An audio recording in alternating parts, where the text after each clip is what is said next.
Call the meeting to order at 6:33 p.m. It is Tuesday, April 10th, 6:30 p.m. This is the business session, the Olentangy Local Schools Board of Education. Call the meeting to order. Mr. Kern, please call the roll. Mrs. Dunbar? Here. Mrs. Fiesel? Here. Mr. King? Here. Mr. White? Here. Mr. O'Brien? Here. We start with the Pledge of Allegiance. Please join me in standing. I pledge allegiance to the flag of the United States of America and to the republic for which it stands, one nation, under God, indivisible, with liberty and justice for all.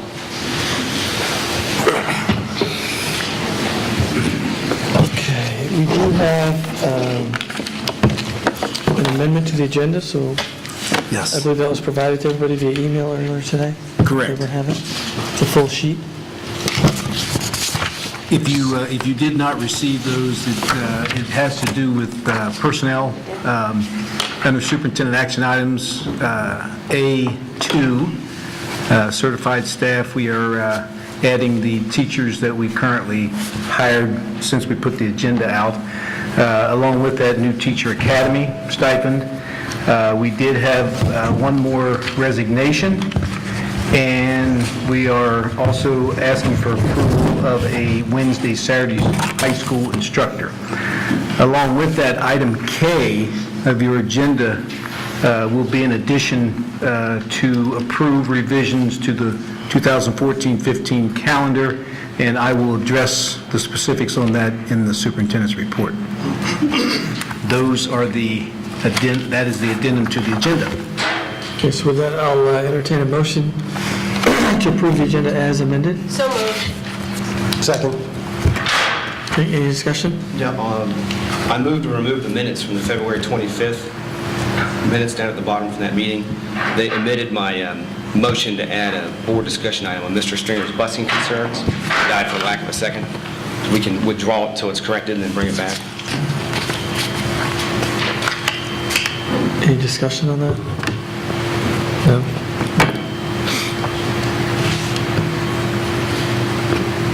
All right, so I will accept a motion to approve the agenda as amended. So moved. Second. Okay. As amended, to remove it from my motion. No one's seconded your motion. Okay. Okay. Will that be in Please call the the minutes roll. from this meeting? That will be in the minutes for this meeting. Talk to Mr. Curran about amending minutes. All right, just reiterate here so that his motion is not, for February 25th, is not as the addendum, just the what Dr. Lucas presented. Yes. I'm comfortable with the minutes as written. Okay. All right. Mrs. Fiesel? Yes. Mr. King? Yes. Mrs. Dunbar? Yes. Mr. White? No. Mr. O'Brien? Yes. Okay, we have our first presentation, and it's the Marketing Students Research Project, Hannah Gifford and Amy Moore from Olentangy High School, please.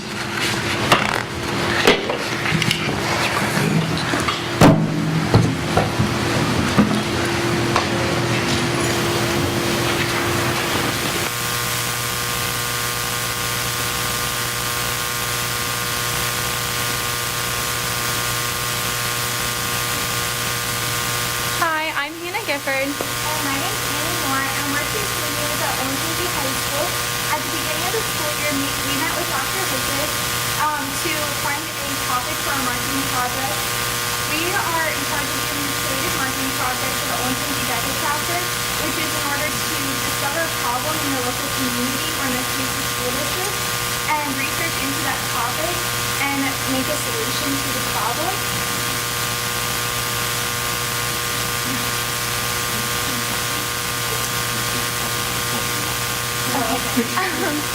Okay, so when Dr. Lucas contacted us, he informed us of the capacity issue that's facing all three of our district high schools and offered the dual enrollment program as a possible solution, as it is beneficial to students and parents regarding the cost of post-secondary education, as well as it can aid in alleviating students from all three district high schools.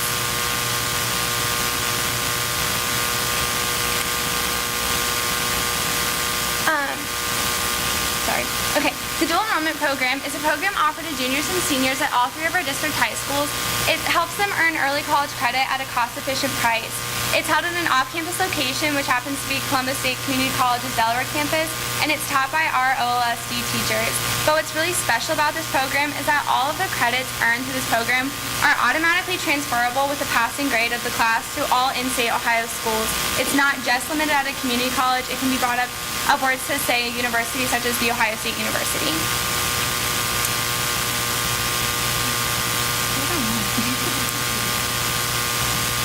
So through this project, we hope to develop a plan of action in order to alleviate the overcrowding issue that is seen throughout the Olentangy local school district in a cost-efficient way. So that means without building a fourth high school or adding on to all.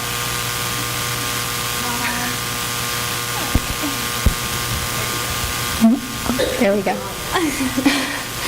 So we hope to determine a lack of cost for participation in this dual enrollment program this year. This year we only had 13 students out of 2,162 students that make up the junior and senior class at all three district high schools. So we wanted to determine why there was less than 1% of students taking advantage of a program that offers such great benefits to them and their families. And we also hope to research alternative ways to relieve capacity issue throughout the high school. So if the dual enrollment program doesn't take off, we wanted to have some backup plans. So through our project, we conducted numerous forms of primary and secondary research. We sent out a student survey to all three district high schools, grades 9 through 12, and we had 727 respondents through that survey, and we were able to gain a lot of information from that survey, such as why they weren't interested in the program, how many people had heard of it, and how many people are going to be responsible for the costs of their post-secondary education. We also conducted 6 personal interviews, 2 of which were with Dr. Lucas. We held 4 focus groups with teachers and dual enrollment instructors throughout the district. We had a parent questionnaire distributed to all 55 members of our DECA chapter, so the parents of the students in our DECA. And we also went on a tour of Columbus State Community College's Delaware campus to see where the students are taking the courses. Okay, so we saw that only 13 students out of 2,162 eligible juniors and seniors were taking advantage of the program, but we found that it offers students and parents numerous benefits. We asked students in our survey, are you attending college in-state? 66% of students said yes. So we have 2/3 of our juniors and seniors in all 3 of our district high schools automatically that can reap all of the benefits from this dual enrollment program.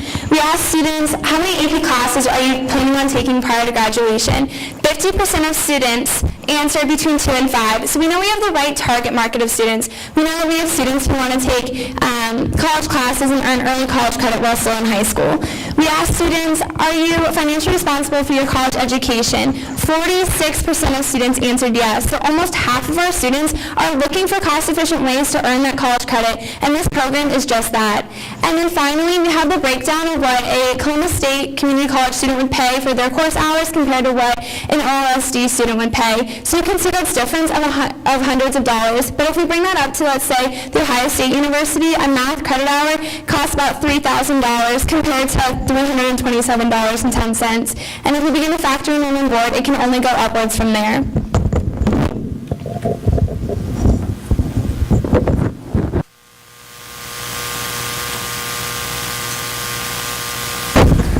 So through our research, we wanted to determine why there are less than 1% of students participating in this program, and we determined that the program is not only poorly branded to students, but it is also not fully supported by the OLSD staff. So we discovered through our student survey that only 44% of students had been informed of the dual enrollment program. So this shows us that there was poor marketing and advertising done by the district leading up to the school year in order to inform the students and parents what the program is all about and the benefits that they can receive from the program. And we also determined from our survey that only 21% of students have considered taking advantage of the dual enrollment program. So this sends up a huge red flag to us, saying that students have a very closed-off opinion and already, without even knowing what the program is, have a negative connotation associated with it. Okay, so Since we found a negative stigma associated with this program because it is held at a community college, and a lot of our students just aren't interested in going to Columbus State. They're looking at colleges such as the Ohio State University, Miami University, the Ohio University, etc.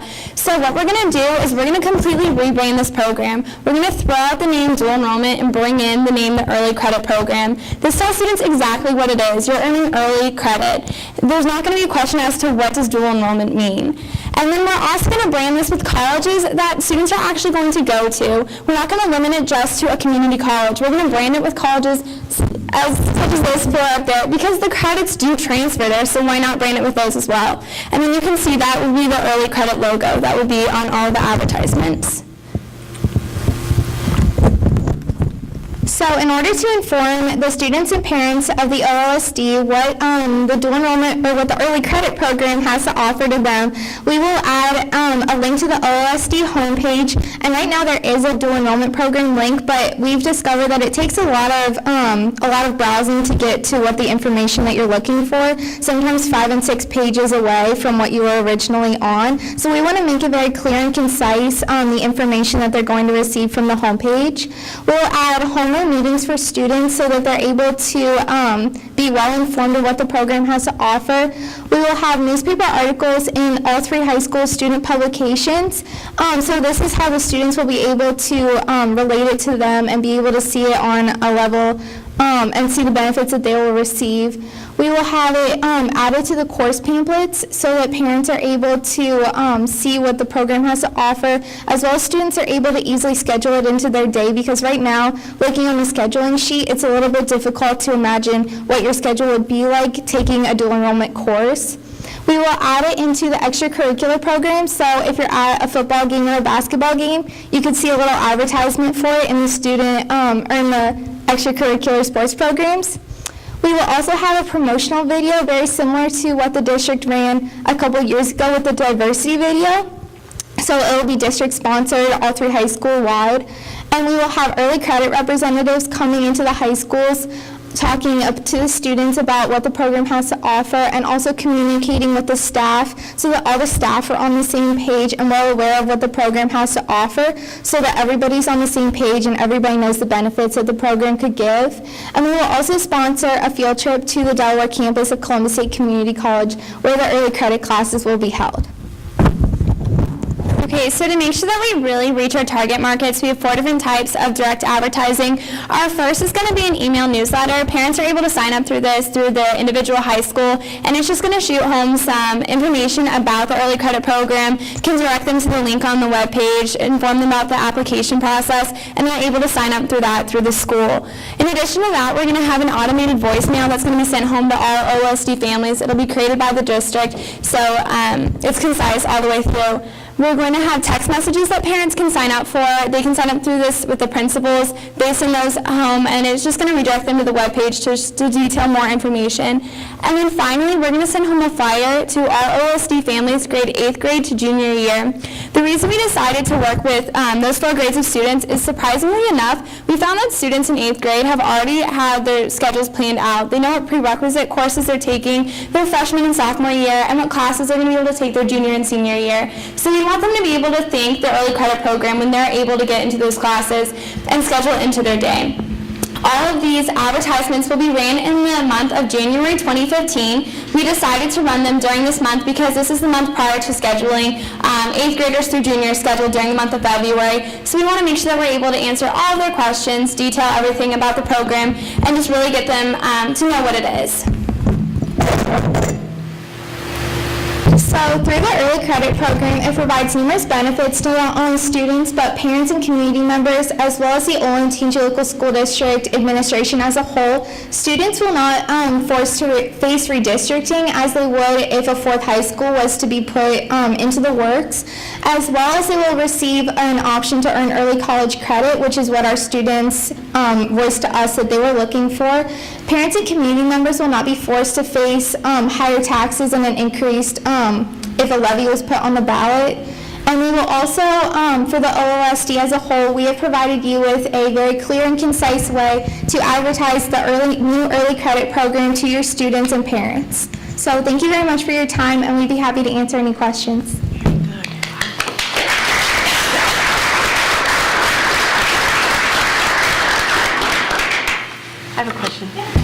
feel that after you went out and talked to your peers about this, that they were more apt to do it, that they were more interested? I think a lot of the problems that we found with the dual enrollment program is just a lot of our friends and peers didn't know what it was. They've never even heard of the dual enrollment program before. So we think with all of our advertisements that we plan to put in place, it's really going to help them to know about it. As well as I think it's huge that we're going to rebrand it with colleges that they're actually going to see their credits transferred to. I know a lot of my friends had that negative stigma with Columbus State Community College because it is a community college, and I think rebranding it with those colleges will really kick up support within the program. Do you think there's more influence on whether or not it happens on the student side or on the parent side? So do you think it's the parents you have to convince so that they convince their students, or if you convince the students, do you think they'll influence the parents? I think influencing the parents is a really good route to take because parents have a lot of influence on what their students say and do within their school schedule. Do you think the same? And I like the idea of rebranding it. Yeah. Because that makes a heck of a lot of sense to me, just hearing that from you. Even just the change of the name. Yeah. It's like, oh, yeah, because Yeah. dual enrollment sounds like you're enrolling at a community college that maybe, like, I don't want to go to a community college, but early credit is that's really good. Nice communications Yeah. plan. Can you talk a little bit about your competition, how it went, what happens next? I thought we were just hiring them. I forgot that they were doing this as a school project. No doubt. So with the DECA program, it's a national organization, and in the last month we were able to compete at the state level, so at the state career development conference, and we competed against 15 other schools who who had the same task as us, was to find a problem in their community and research into it and develop a plan of action.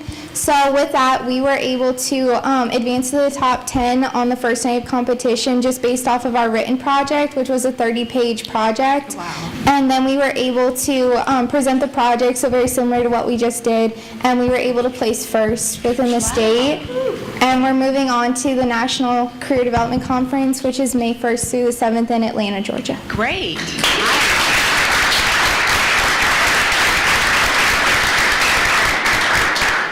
And then is the plan that we're really going to do this? We're going to adopt this, and they're going to hook up with communications? Working hand in hand, absolutely. They came and presented to DLT, a month ago, maybe? Something like that? So, and I know Mr. Fetty and the ladies have worked together. So they've done a great job, obviously. We're very proud of the work, but also we're going to benefit.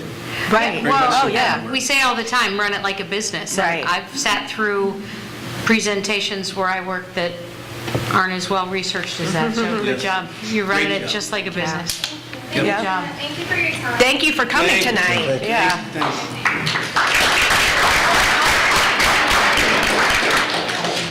Thank you so much. Sorry, you. Go home and do homework. Skirt up here, yeah. Trying to show my argos on.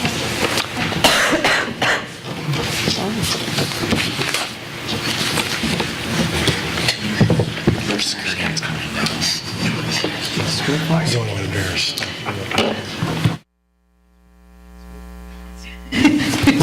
Okay, next up is the board president's report. This is my report. I've got two things. I think Julie's going to also cover the Delaware Area Career Center update as a third item. So we talked about this last meeting too, key dates, and a lot of dates coming out from the superintendent's office, whether it's senior awards night, graduation. It's actually a lot of good, interesting events for us as a board to participate into and have the visibility at.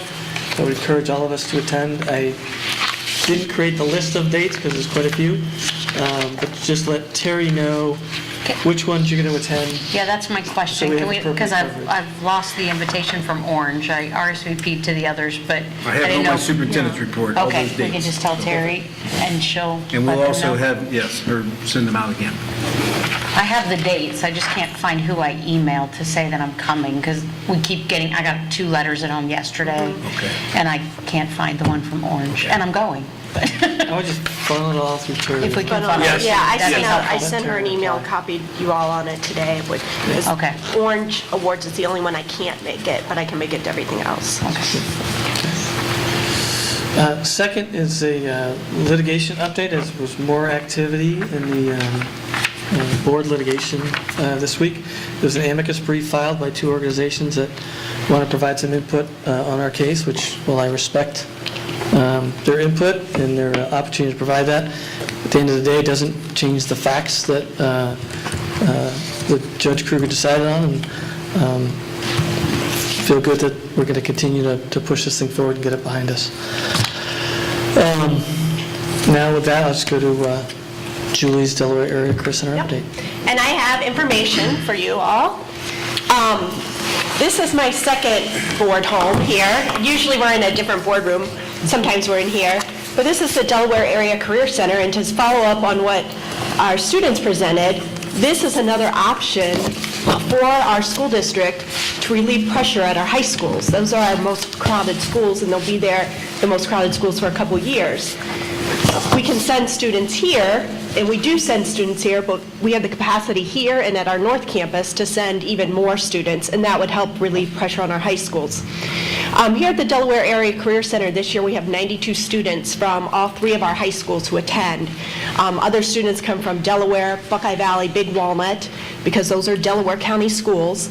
And then we also have students coming from Westerville, Worthington, the Ohio School for the Deaf, and those are all paid tuition students. So when you are a resident of Delaware County, you are paying a 2 mil tax levy to fund the programs here at the Career Center. The majority of that is for operations, and 0.4 mils is to provide permanent improvements. So one of the permanent improvements you probably walked through tonight, if you came in the back door, that's a new entrance that we just added in the fall, and now we'll be adding the landscaping here in the spring. We have all kinds of programs here, both at the South Campus and our North Campus, which is off of Route 3637, just east of downtown Delaware. If you're familiar where the new Myers and Kohl's is on 3637, and then there's across the street is Oakland Nursery. That's Route 521 there. That's where our North Campus is. Up at the North Campus, we have like our construction, where the students actually build a house every single year. We have our restaurant, where our culinary students are learning how to be restaurant owners and operators. We have our welding lab up there, and our cosmetology lab here. We have our forensic labs, our earth science labs, our dental technology, our police and fire are all down here. So we have a plethora of programs.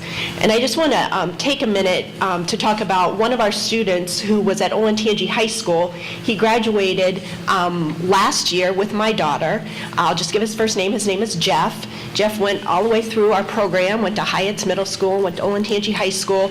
And Jeff was one of those kids that he would come into your garage and take your lawnmower apart just to take it apart, and then he'd put it back together and it would be even better than it was. It was that kind of kid that was always tinkering with something. So his sophomore year, he was, talking to his teachers, and he thought he was really interested in auto tech. And we knew that he had an auto tech program here, so Jeff came here, and Jeff was the first student as a junior that our auto technology department here was able to place at Honda Marysville in their auto tech program. And so as a junior, Jeff was getting on-site training at one of the top automotive places in the world. How could you pass up being at Marysville working with Honda? His senior year, they hired him on part-time. So he was going to Olentangy to take his regular classes, coming here to do his auto tech classes, and then going to Honda of Marysville to get more technical training. And he was also the manager of the girls' basketball team, so he was able to participate in extracurricular activities. When Jeff graduated last year, he had 5 figures in a bank account. That's more money than my daughter will have for years because she's in college taking on some student loans. Not only did he have that money banked, but Honda Marysville hired him full-time with benefits. And I just found out in February he was promoted. And because of that great experience that Honda Marysville had with Jeff, they now have 8 of our auto tech students up there working, getting on-the-job training. And I don't know if you've read an automotive textbook lately, but those are high-level textbooks because the majority of it is all based on computers now. So it's a highly technical, professional program. I don't want people to think that these are grease monkeys anymore. These are highly trained people. I know I can't fix my car. I don't know if you can fix your car, Dr. Lucas, but I need someone that I can trust. And the students that are getting the training here are getting out, and we talk about being college and career ready. These students are career ready, and now Honda will continue with the training of Jeff and everybody else who comes out of that program. Just in March, Honda donated one of their electric motors, one of their electric cars to the program, so now our students here can learn about those types of engines.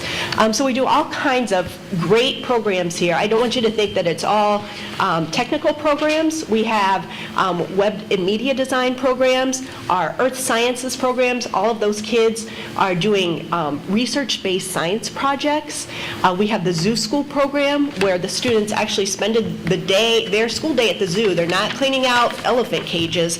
They're actually doing research projects that the zoo has been hired to do for other groups, and our students are performing those research projects. We're very hands-on here, very research-based.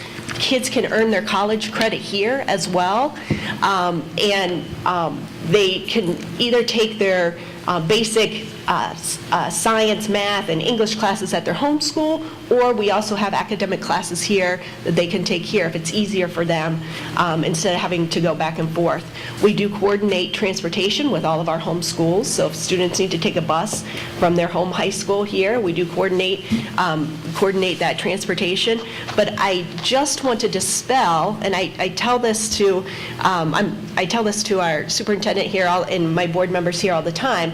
When my father-in-law taught at Olentangy in the 80s, he would tell his students, I will pass you if you go to the Joint Vocational Center. That's what this was known as.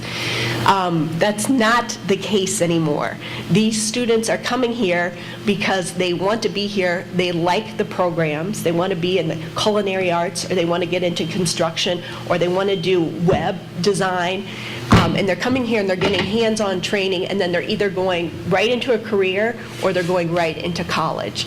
So I want to erase that stigmatism that might have been here years ago, and highly encourage our parents to look at the programs here because they're just wonderful, and it's been a joy to sit on this board and learn more about the Career Center here. You're going to hear more about this. I was with our governor on Tuesday.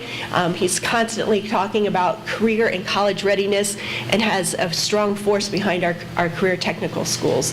I wholeheartedly believe in this program like I do in our Olentangy public schools, and I highly encourage all of the parents, once your kid starts looking at kindergarten, to consider sending your children here because we have some wonderful programs that you can take advantage of here. I'd be happy to entertain any questions that you may have. And I could talk all night about this, but I won't take up any more of your time. It's just a joy to be on this board, and I thank the board members here for letting me serve for 4 years here. So is this the last year you're on? This is my last year. You serve 4-year terms. Our board is made up of representatives of Olentangy, Buckeye Valley, Big Walnut, Delaware City, and then the Central Ohio ESC. So the school districts that are the tax bases here, and you're appointed by your school board for a 4-year term. So at the end of next year, we'll be looking to... For someone else, yep. And it's we meet just like you do here. We talk about the same lack of school funding because career centers are on a guarantee just like our Olentangy school district is, and so there's always a struggle with state money. But the quality of education here is superior, and I highly recommend parents look at it. Okay, any other questions? Yep, and if there's more information that I passed out, and email me anytime if you have additional questions. Thank you. Okay, that wraps up the board president report. Now, next agenda items, item 7, the superintendent's report, race to the top update. Dr. Lucas. Thank you.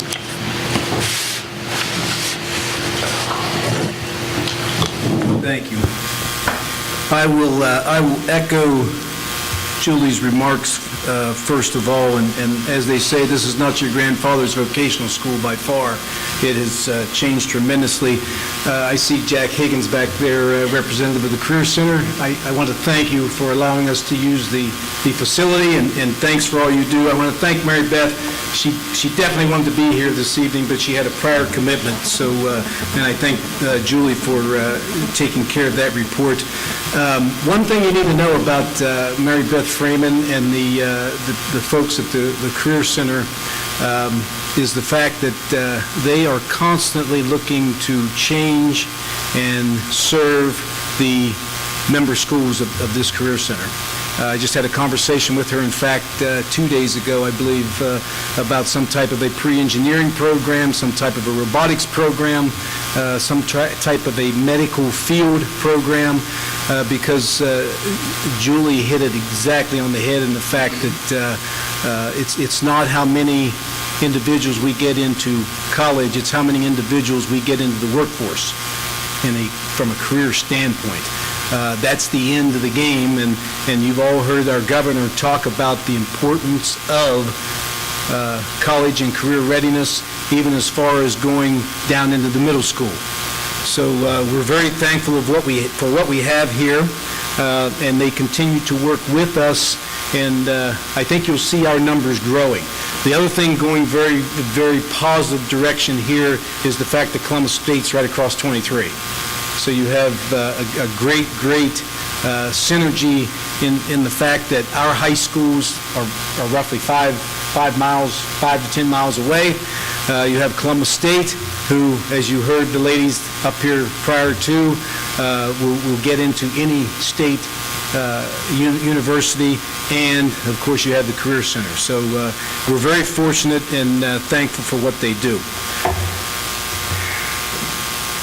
We're also thankful, by the way, for this piece of technology I have in front of me where I can actually look at the screen and not have to look at the screen up there, and I don't know how to act with all this technology. It's a very good thing, and we're going to talk to Mary Beth about possibly partnering with us in getting us some technology. So Jack, write that down if you would. We'll be coming back to her for something like that. They also have a drone here that students run on, and Google Glass. Yes, they do have a Google Glass. I personally tried that. I think it's been 3 weeks ago. I stopped into the IT department I guess it's right behind me here. And the young man, I think as you saw in the dispatch, that pursued the grant to get the Google glasses, I got to play with those for a little bit. They were very, very neat. I somewhat felt like Fred Armisen on Saturday Night Live, if you ever saw when he was trying to go through the Google Glass, and I kept, twitching. But at any rate, it's a very, very good program, as are all of the programs here at the Career Center. All right, good things. What we have for you this evening, first and foremost, we just got word, I believe, last week, in the fact that 100% of our teachers are highly qualified in accordance to the state.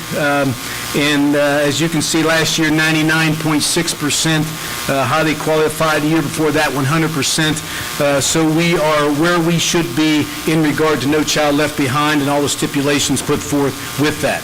Along with that, I had the good pleasure, I believe it was last Friday, Dave King and I attended the Columbus State 50th anniversary celebration across the street.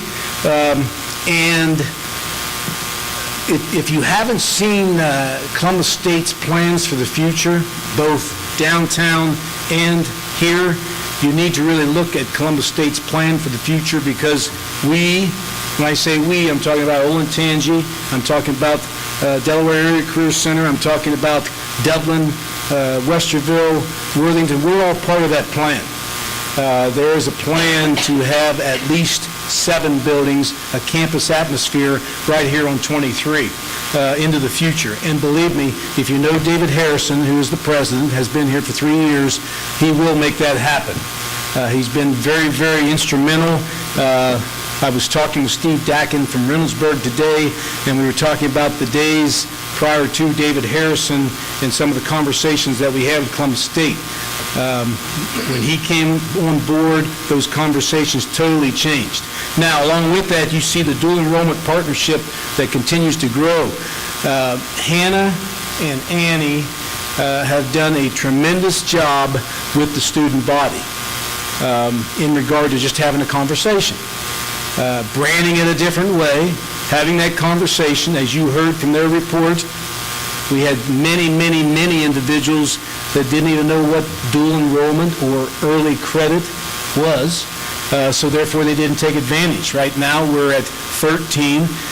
Next year, those numbers are much more promising. We're right around 150 today, and I'm hoping the year after, that doubles again, and the year after that, it doubles again, because I honestly believe through all the coffee chats that I've had and actually having conversation with adults, when you start talking dual enrollment or early credit, they get it. They get it from a financial standpoint. Those of you out there that have not yet ventured into the world of college tuition, you will get it also.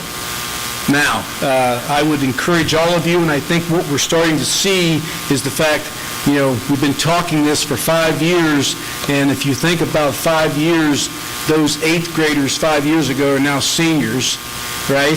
So as they start coming through the system, I think you're going to see that grow more and more. You've seen the legislation involving dual enrollment. College Credit Plus is what it's called now. I think Representative Brenner is working with us, and we will continue to work in that regard to provide those types of opportunities for all of our kids in the Olentangy local school district. So it was a great day, 50 years. It's now, I believe, Dave, did he mention 40,000 students? Is that correct? 40,000 students in the Columbus State program. When you take into account that Ohio State has 65,000, they have 40,000. We're sitting with 105,000 in this region. That's quite an accomplishment. Other good things, we just got this word, the high schools once again ranked among the nation's most challenging according to the Washington Post. As you can see, Orange, Liberty, Olentangy, they kind of go back and forth on who's where. In Central Ohio, Orange is number 3, Liberty number 4, Olentangy number 6. Statewide, Orange is number 6, Liberty's number 8, Olentangy High School's 15th, and of course, you see on the right-hand column what they are in the nation, 285, 297, 489. That, of course, is based on the number of college-level tests given, such as AP, such as IB, so on and so forth. So when you talk about challenges, and again, these come out every year, and every year we do very, very well. Where do we want to be? We want to be 1, 2, and 3, obviously. So we're very proud of our principals. We're very proud of our staff members, very proud of our students for getting us to the top once again, or near the very top of that Washington Post ranking. Other things, Race to the Top. As you know, every month we give a Race to the Top update. Transformation team meeting is May 5th. Our specialist is Jay Wallenberg. Some of the meeting topics, by the way, will be the Year 5 extension. We just did get word that there is an extension, and it won't cost us anything. That's the good part. The bad news is there's no money that goes with it. So I'm not sure if that's a good thing or not, but it does say with that extension that if you haven't used all of the Year 4 money, which is $41,000 or so, that you can extend that into Year 5. I say that somewhat with humor, but on the serious side is the fact that you know and understand that our staff has been part of Race to the Top from day one for $40,000 a year. So what were the benefits? The benefits definitely did not come from a financial standpoint. The benefits came from having a seat at the table, being progressive, looking forward, and I credit our staff for that, because they could have easily said, it's not worth it. And I have to say, I see Elaine back there. There were a few days she and I looked at each other and said, it's not worth it. But We're now in year 5, believe it or not. And we'll be talking about progress monitoring and ThinkGate. As you know, we've talked about that, and our performance-based compensation, of which we're still a part of in regard to the ESC. Some discussion items you have here tonight. We have the wrestling room addition for Liberty High School. We have members of the Facilities Committee. We have Jay Boone. I'm not going to steal their thunder, but I can only say this. There's been a lot of work, blood, sweat, tears, effort put into this. I'm extremely proud of the work of the Facilities Committee and Jeff Gordon and how they are now into a routine of actually sitting down, vetting the entire situation, making sure all these projects meet the specifications of Olentangy Local School District. And again, you'll hear more from them in regard to that report. Also, Melanie Andrus will have a gifted update talking about gifted and federal programs, and that does include a parent survey, which you have in your place currently. Mr. Rafe will be talking to us about revisions to the student handbooks. That includes elementary, middle school, high school, and athletics. Believe it or not, it's April already, and I'm sure if you talk to any senior in Olentangy local schools, you'll know how many days of school are left at this time. A few things on the agenda to consider. We have our annual non-renewals of employee contracts. Those are August hires per Article 25 of our contract, and the retired rehired per Article 55. As you know, those are automatic non-renewals. And we go through that with retired rehire individuals, of which we have 4 every year. We come back in May, and if they're doing the job that they usually do and have done, we will be rehiring them, and along with that, we'll have those individuals that were hired last August up for contract for May to renew them as instructors. Also, this is the time of year we start accepting retirement notices. You see some of those on your agenda. I do want to point out 2 of those, as we call them, Olentimers, those individuals that were here when we were 1. Cindy Rooney is at Wyandotte Run. She's an intervention specialist, 27 years with Olentangy School District. 27 years has given us just a tremendous amount of time. And Steve Yeomans over at OHS, a social studies teacher, 24 years. Those 2 individuals, along with all of the individuals on that agenda, will be missed. We regret the fact that we're accepting their retirement, but we do know that they're going to enjoy themselves. In fact, Ralph Awe, who heads the Facilities Committee, I just talked to him before the meeting. He retired 1 week ago. Congratulations, Ralph. And you talk about dedication. He retired a week ago, and he's at the board meeting. So we appreciate those individuals. Other agenda items, we have the approval of the student handbooks. After our report, we have the approval of student fees. Now, again, very little change from the prior year. I believe it was 3 years ago, maybe 4, we really started taking a long, hard look at the student fee piece, and we continue to do so. So we have very little change. Those new ones that we're adding are in your agenda. Those also, any additional cost to any of those fees is usually, or in this case, due to increased cost of the material. We're also looking for the approval of the facility improvements of the wrestling room, of the energy-efficient HVAC chiller, and the renovation of the chemistry lab, of which we have had conversation on all 3 of these items over the past 4 months or so. The big item that probably I could say we definitely regret, but the fact that we are asking to move or to amend the school calendar, and that is moving spring break next year from the original calendar of March 16th, which actually took us to the end of the 9 weeks, to the corresponding dates, and I want to say a little bit about that. First and foremost, to those that have already made plans for next year, we definitely apologize for that, but there is a rationale and an explanation. We have been told, or had been told, that this class, sophomore class, the class of 2016, will or would have been the last class to take the OGTs, the higher graduation test, which you must pass in order to graduate. We got word approximately 6 weeks ago that the class of 17 will be taking the OGT.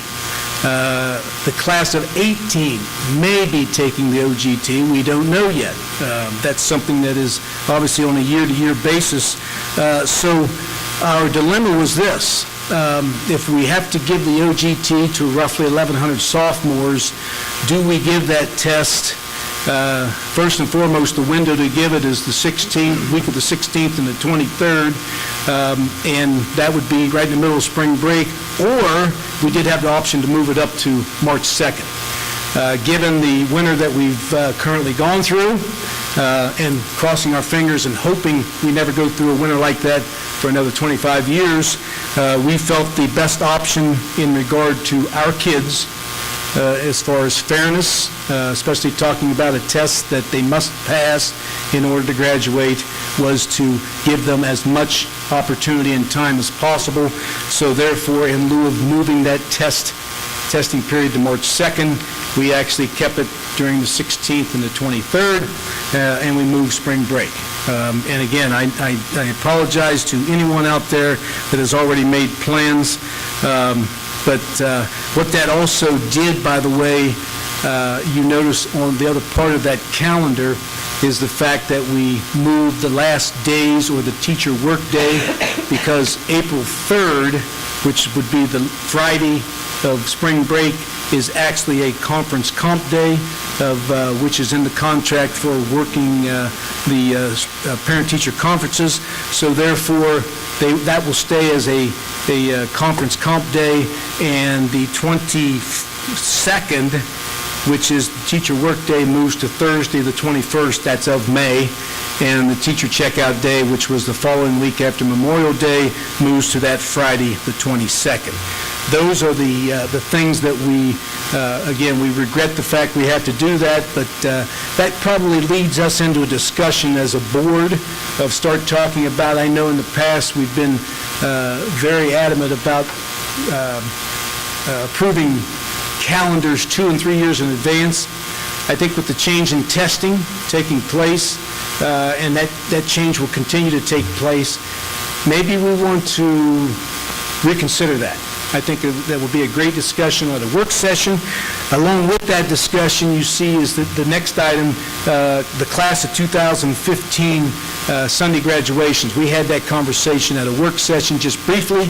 I think it's one that we could bring back for the May, I know it's a combination work session / business meeting, to talk about two things. One, how far out in advance do we want to really set these calendars, or do we want to set them 2 and 3 years in advance with the understanding that we know when the beginning of school will be, we know when the end of school will be, but in terms of ODE and when they're testing, we are at the mercy of ODE.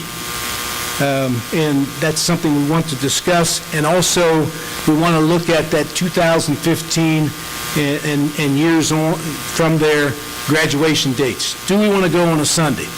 Yes, we know that will conflict with the 10 o'clock church services. The other side of that, of course, is the fact that moving the school calendar up so that kids are graduating earlier does get into that activities such as athletics, such as music, whereas before when you were graduating June 2nd, usually the individuals that were put in a bind were those competing at the state championship level. Now, if we're moving it up further, you'll be dealing with those individuals that, maybe the league track meet, or maybe the sectionals of baseball, or whatever that may be in regard to those activities. So I think it's going to be a good discussion, good conversation, and we have to move forward with that decision on what we want to do in regard to that calendar. Upcoming events, as Stacy requested, District-wide Arts Festival is April 27th, noon to 4. I don't know if you've ever been to the District-wide Arts Festival. If you haven't, you need to go. We have tremendous talent in this school district. We're very proud of those individuals, and that will be at all 3 high schools. You will spend the entire day across the school district. Next, we have the Class of 2014 Senior Award Ceremonies. Olentangy is the 29th, which is very soon, by the way. Orange is the 30th, and Liberty is May 7th at 7 o'clock. I think this is what... That's your, no, it's your phone, probably. Was that my phone? Yeah, it's every time you get an email or something. Is it ringing? Yeah, I have a call. Somewhere on- Go No, ahead and take it. just go ahead and take it, we'll wait. Upcoming events also is the event, 2014 commencements, Saturday, May 17th, 10 a.m. for Liberty, 2 o'clock for Orange, and Olentangy will be at 6 o'clock at the fairgrounds once again. I cannot believe, by the way, that we're talking about commencement. May 6th, we will be presenting all the seniors for approval to graduate, and that's unbelievable to me, but as you know, that's one of our favorite days. It's a long day, and I appreciate the most of you that come and sit through that all day long from 8 in the morning till 8 in the evening. It's a great day. So How many total hands will we be taking? I think this year it's right around 1,100, so you might want to get those hands ready to go. Also, we have a combination work business session on May 6th, 6:30, Olentangy High School. That's, some people have called that Placa-Palooza. That's the day that we give out our awards and presentations for all of our community volunteers. It's a great evening. And last but not least, we have Thursday, May 22nd as our last business session of the school year. And that's all I have for you this evening. I would entertain any questions that the board members may have. Having none, thank you very much.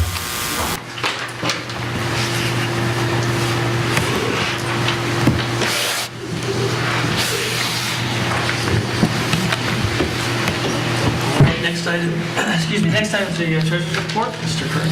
Yes, on this evening's agenda for treasurer action items, we have the financials for February. We have the board meetings for February 25th and March 13th. Approve amended FY14 appropriations at the fund level and approve donations to the district. I'm going to point out a few things on, I emailed the board 2 days ago or so about some of the variances. Just want to touch upon them again. If you look at page 3 of Exhibit B1, we have a positive variance of approximately $820,000 in real estate taxes.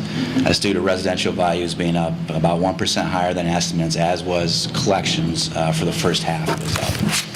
On unrestricted grants and aid, about $616,000. Positive variance, mentioned before, preschool funding used to flow through the ESC at one point, which we purchase our preschool services from the ESC. They would offset our bill. Now it's directly flowing to the district, and they actually changed the formula. Before it was on a unit basis. Now it's more on a per pupil basis. Back in the fall, we didn't have an estimate at that time. Didn't know exactly how it was going to be calculated. Actually, if you looked at this, ODE has for every estimate what you get for state foundation. This is actually outside of the state foundation as additional aid item. They had for us back in October as we're preparing the forecast, $0. You're just seeing it now as we're just starting to receive this money's beginning in February. And then not so good point is on the all other operating revenue.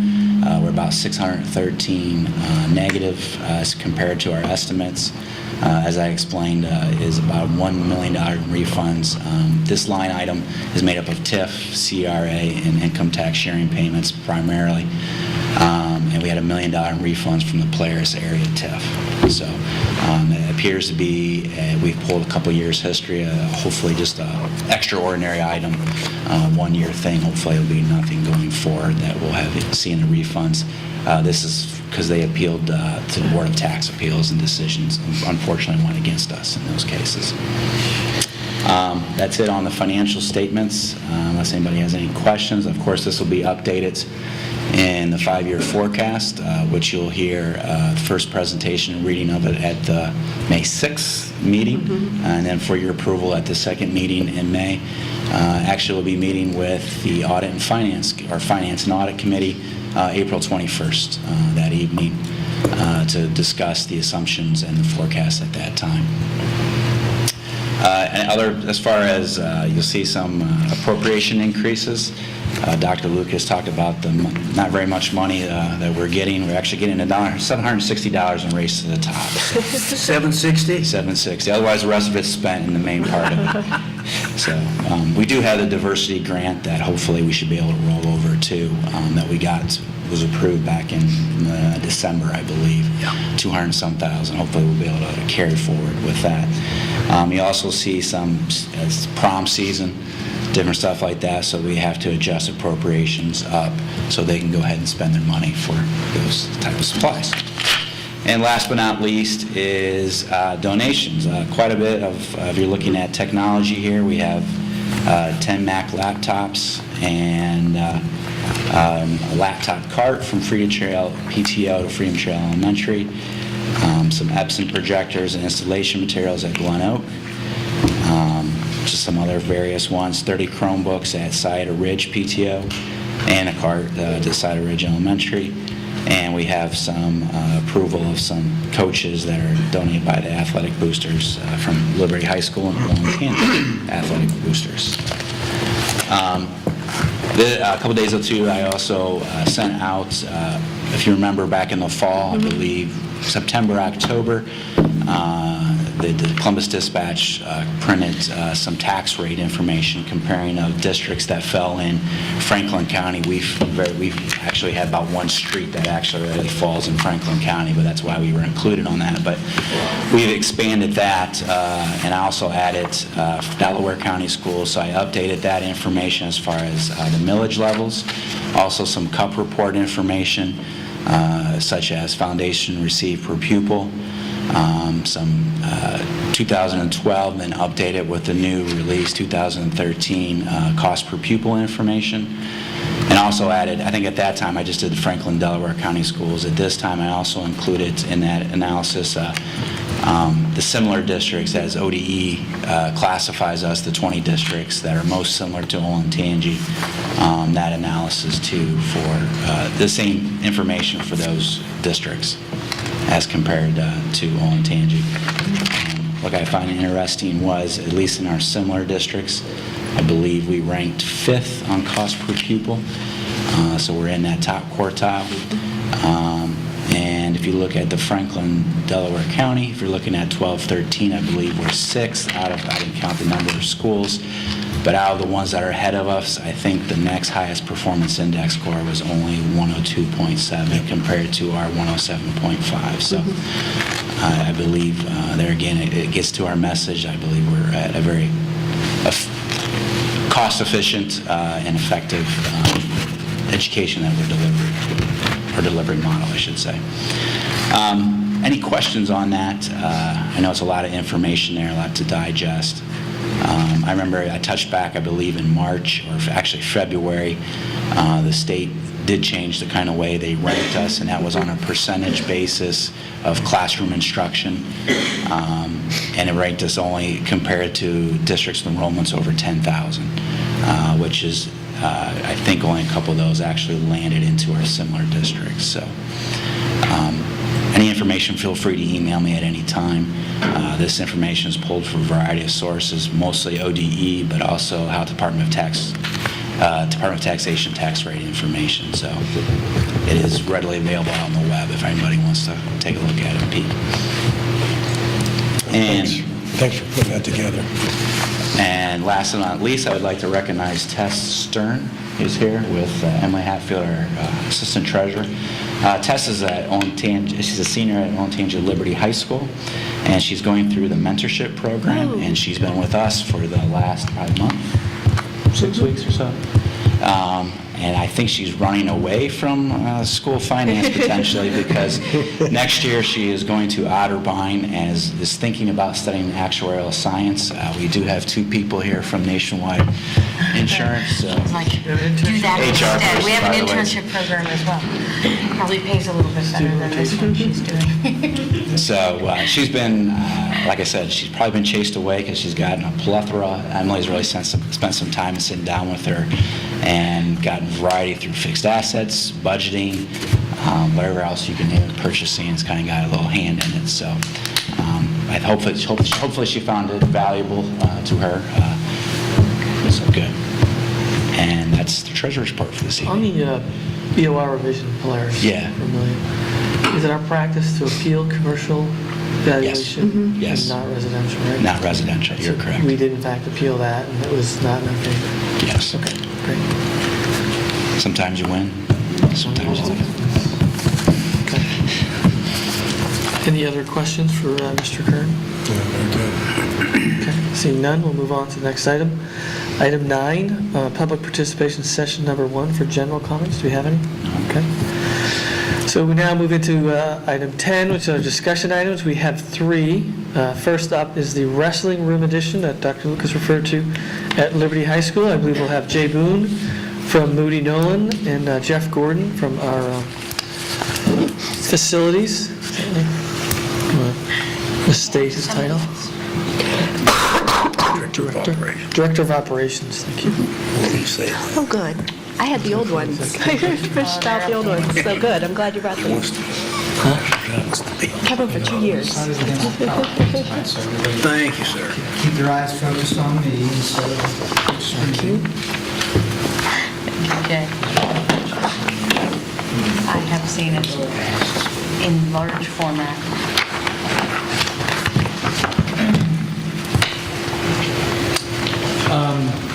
We've actually, this project started roughly Does he need to be in a mic? Oh, it's because it's bring the mic recorded. For the audio, please. Twist.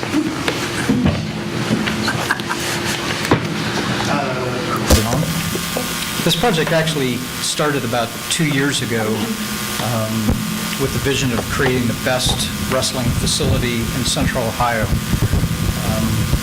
And where we are today with the cooperation of the Facilities Committee and numerous others within the community is ready to start this project.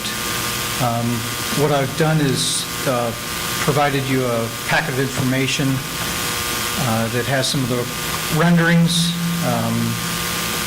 site views of it, the bird's eye view, floor plans, the elevations. Just to give you a little bit of background on where the building is located, it is going to be on the northwest corner of the existing Liberty High School. There's an existing athletic room right there. And there's also basketball courts right there between the 2 parking lots, and that's where it's going to reside. We've shifted the building a couple times to get around some of the utilities, so I think it's found its final resting spot. You can see from the renderings that the exterior aesthetics are going to match pretty well with the surrounding building. And the floor plan itself is really composed of about 3 parts. The Hall of Fame connects to the existing building, and it's really a transitional space between the corridor that comes west out of the building. And the middle part is the main gym itself, is about 12,800 or so feet. We're showing 6 wrestling mats in there and bleachers for about 300+, plus or minus. And then the third part is the locker rooms on the west side.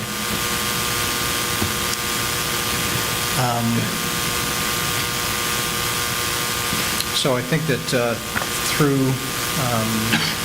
discussions with the Facilities Commission and the engineers on the Facilities Commission, we've come to a good spot.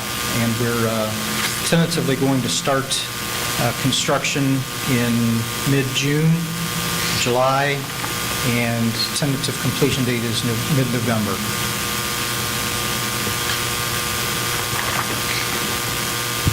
We have it looks awesome. Do we have the money yet for it? The estimate was $800,000. The donor has, and Jeff, I don't know if you want to discuss this, but the donor, Yeah. continue?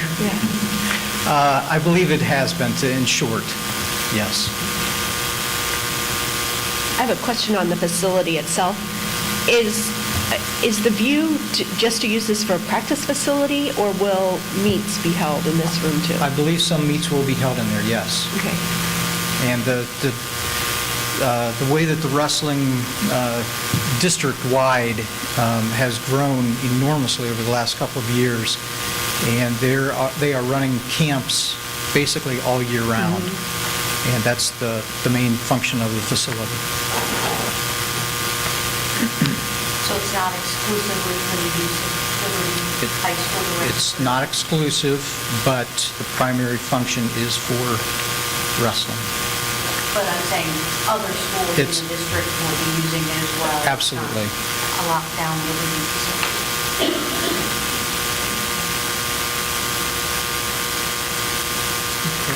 Thank you. Who wants to handle the money part? Jeff's going to come up. I'll get to it.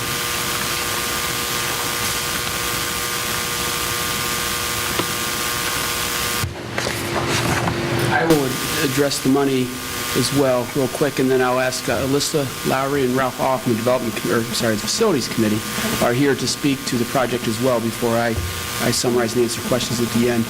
But one of the requirements that they'll talk about, or one of the requests of the Development Committee, was that the money, the complete cost of the project be put in escrow prior to the start of the project. So once it's bid and we have the total cost, the Facilities Committee has recommended that we are shown that the money is put in escrow to cover the complete cost, along with some contingency in that, to make sure that we aren't in a situation where we get halfway through a building and the donors run out of funds to complete the building, where it's something that the district inherits. So prior to any dirt being turned over, we'll have that money in escrow and verified. Alyssa, Ralph?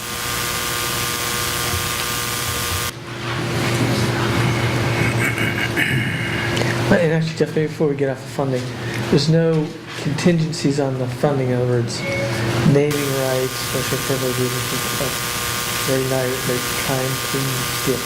Correct. The donor, in fact, would like to do anonymously, if possible. And it's not T-shirt clubs putting in money and It's trying cash.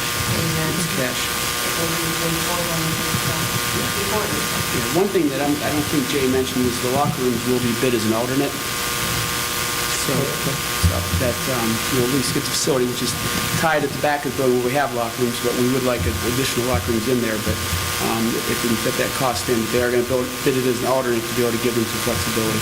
If it turns the third, it does have its own access. Yes, it has zone Wall entrance. off the rest of the building and just provide access to this. And with the HVAC, as we've designed it, we'll be tied into the building heat, the heating from the building, the boiler, but it's going to have a separate cooling ability so that we don't have to run the chiller sized for the whole building just to air condition that size when it's used in the summer or the hotter months. So that's an energy efficiency, and that was a request that actually in design that came out of the Facilities Committee, and Mr. Thomas, who does quite a bit of our HVACs, put a lot of time in on this project as well as the chiller project that we're approving tonight as well. So. My job tonight is very easy.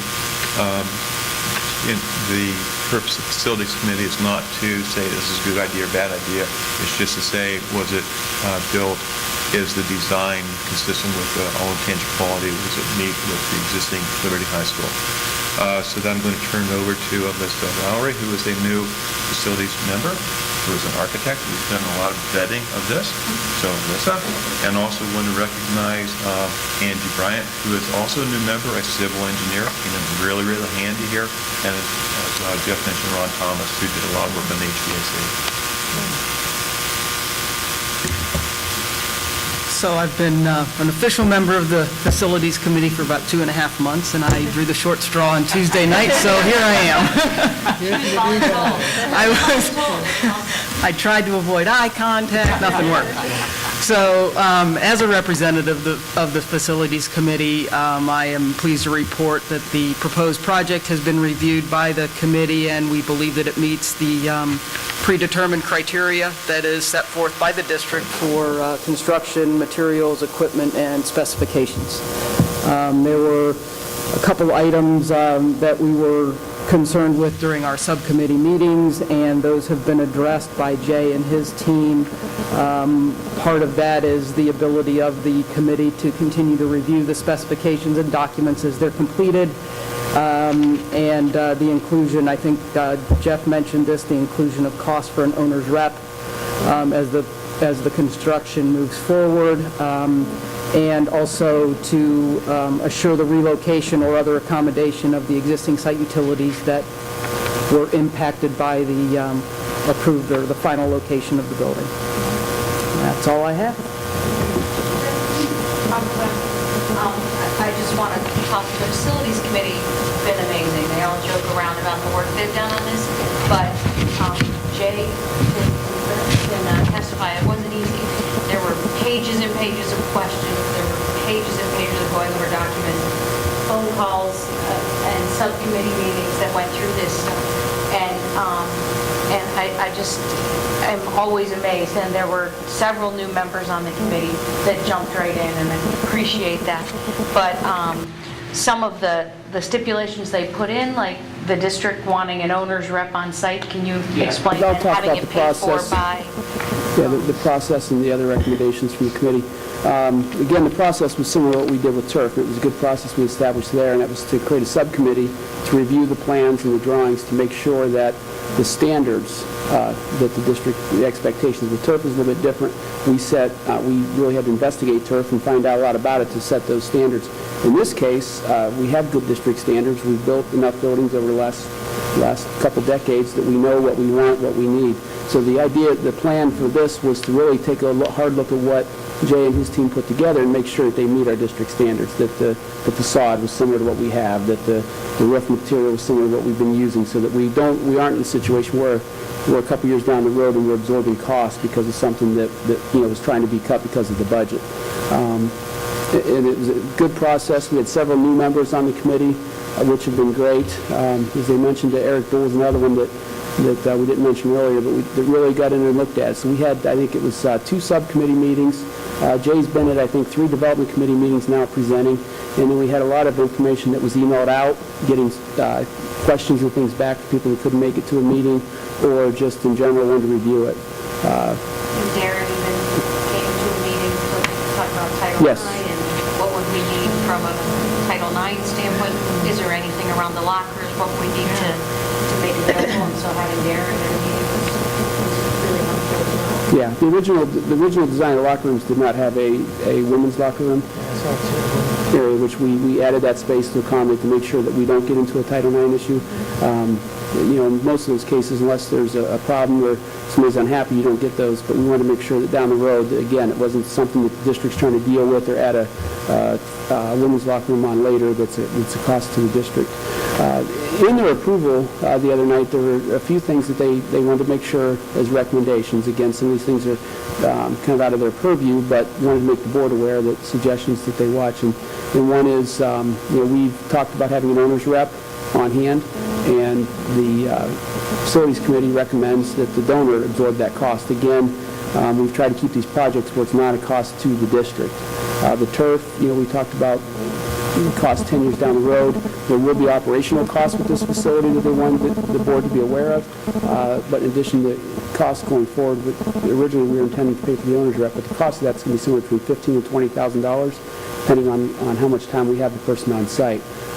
But we feel it's important to have somebody on site to really watch that and be there on a regular basis, and felt that the donor should cover that cost of that.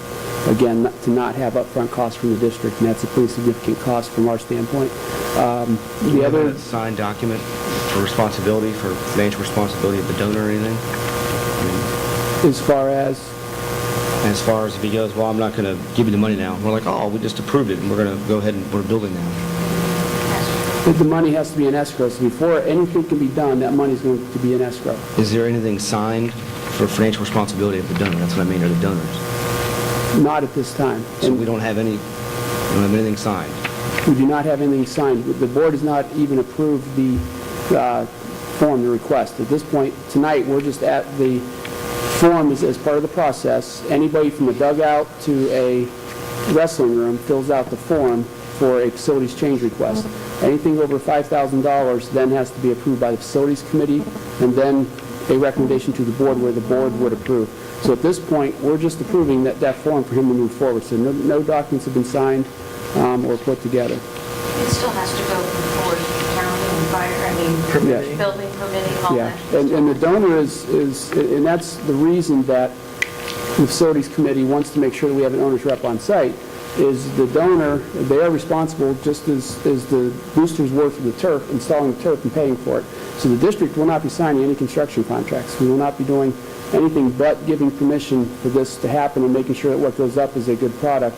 And then we will accept that with the finished product to the district, along with, and I think we've talked about this with Jay as well, about any warranties or anything that the contractor, the donor gets, would be transferable to the district. So I'm not worried about the standards. I think they'll be fine. You have subcommittees and people looking at it, but I just think we need somebody financially responsible for it in the beginning before we go through the whole process. They are. The contracts are all in I the don't see anything donor. here. All I see is a piece of paper. We're He not said part it of doesn't this. have We're it. not, that's because we're not part of it. It's the donor, just like in the turf, they handled all of We're voting on it those. right here, $800,000 for the improvement, the application for improvement. That's All all right, so I'm- we approve the improvement, and then it'll be paid for by the donor, overseen by representatives of the district. Well, that doesn't make me Escrow feel any dollars. better. They're overlooking it. We don't have anything on paper. What would you like to see? I'd like to see something signed by the donor or the people who are going to bear the cost. I mean, you just said you want the donor to take up some of the costs, and you're trying to talk to him. Well, that's kind of important to think about at the beginning. What if he goes, I'm not going to do that. We're going to protect ourselves. then you That's won't, what I'm asking. you won't be able to move forward. break You ground. can't move forward We if don't that money's know. in escrow. I mean, what? Okay, any other questions?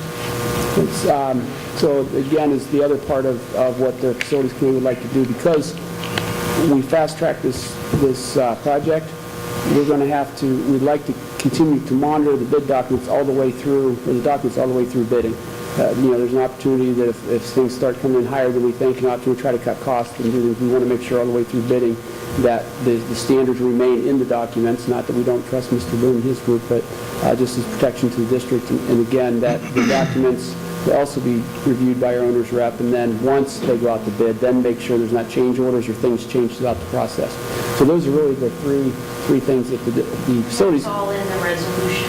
That was in the resolution with the recommendation, but those, yeah, the only thing the facilities committee, It's on record. yeah, their purview is to look at the standards and say, yes, it meets district standards.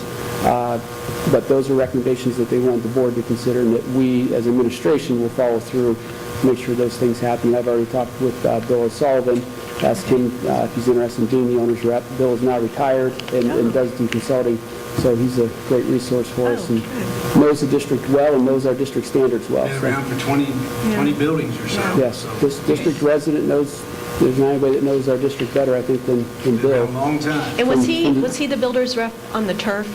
He was not the owner's rep on the turf. He came in and reviewed that and did that at no cost for us. We had a representative from MS Consulting that we used that put in several, as an architect, had put in several turf projects, including the University of Cincinnati. But Bill came as a volunteer, and having from the time the shovels hit the ground until they started putting turf down. That was really Bill's area. Once the turf went down and the rubber, that wasn't his, but the groundwork, and he was part of installation of a couple of those stadiums anyhow, so he knew them well and was involved in that. So we have full confidence in Bill. It also covered a lot of questions from the committee and from me on interference with school. I mean, this construction will be going on, but it should be under roof in time to have it not interfere with what's happening there. And there's enough room back there to stage and not have it interfere with buses and schools and things coming in. And there's not a big parking effect from this at all. So. No, and we can have the contractors, once school starts, park further back. There's plenty of parking on the backside of it. We'll still keep space up around the wrestling room, which will take about half of the existing basketball court, which there'll be some space there as well for equipment, things that aren't in the parking lot for the drives. But as school starts, we should be under roof, we're very close to it, and start moving that stuff out. And again, there's a separate lock away from the building, so we'll keep the contractors out of the building until the point where they have to tie in to the building, and we'll make arrangements after hours or weekends what we have to do for anything that's left there. The other thing I wanted to make the board aware of the ongoing operational cost. We've looked at this, and I think I will admit to putting my estimates a little bit high because we don't have the exact equipment bid out yet, and so we're kind of using our standard cost on square foot for heating and cooling. But we think the electric would be about $3,000 a year for the lights. We have some high-efficiency lights. We're at about $10,000 a year for the heating and cooling, and we're allocating about 40% of the custodian's time to that facility. We actually have another facility we're going to partner them with, a custodian, if this goes forward, and we're in need of another half-time person. So that would, instead of hiring a half-time person, it would maybe allow us to go full-time and fill two needs with it. But that cost is going to be around $15,000 for the custodian. So we're looking at about $28,000 yearly operating cost. With a facility like this, it's really a big shell. You have bleachers, the stone wall. There's not going to be a lot of immediate, and I say immediate, next 20 years. The HVAC equipment that we're putting in has a 30 to 40-year life. We're not expecting anything there. In about 15 years, we probably are looking at the hot water boiler, which will be its own unit. We may have to replace that, but with not having a lot of moving parts or other things in this facility, we're not really looking at big costs to the district immediately or in the near term with the capital improvement or capital cost for maintenance. Any other questions? Nice job. Thank you. Thank you. Again, to the committee, I know we just keep saying that, but we've got the best committee around, so they've been a huge help. The new name, you'll get it straight eventually. I know. They do a great job, and they have a lot of meetings. So again, as a recap, very similar process that we used to do in the turf. We validate the funding and we put projections into the funding process. The facility itself has been vetted by the facilities committee. We've got a plan. Great job. Next up, discussion item B, the gifted update. Melanie Andres, please. Welcome.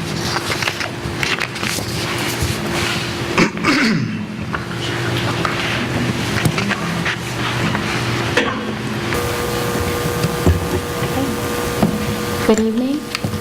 First off, thank you for the opportunity to come and present and highlight some of our programs and our ongoing improvements to our programs that we have for our students.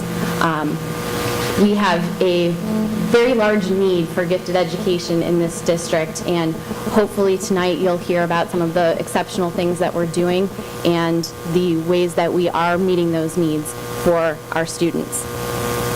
First, I want to say that this is the perfect opportunity to hear this evening and to be here because we've already highlighted several different things that I'm going to talk about, including our DECA program, dual enrollment, mentorship, and some of those things that we have as part of our gifted services and the ways that we kind of expand those services to meet many students, even outside of those who have gifted identification. A recent article was just published by Thomas Gusky where he asked the question and posed the question out there to educators. He's a leading educational researcher, and ask the question, is our purpose as a school district really to select student talent or develop it? And hopefully throughout my presentation, you'll see that our focus and our mission with our gifted services is truly to develop student talent.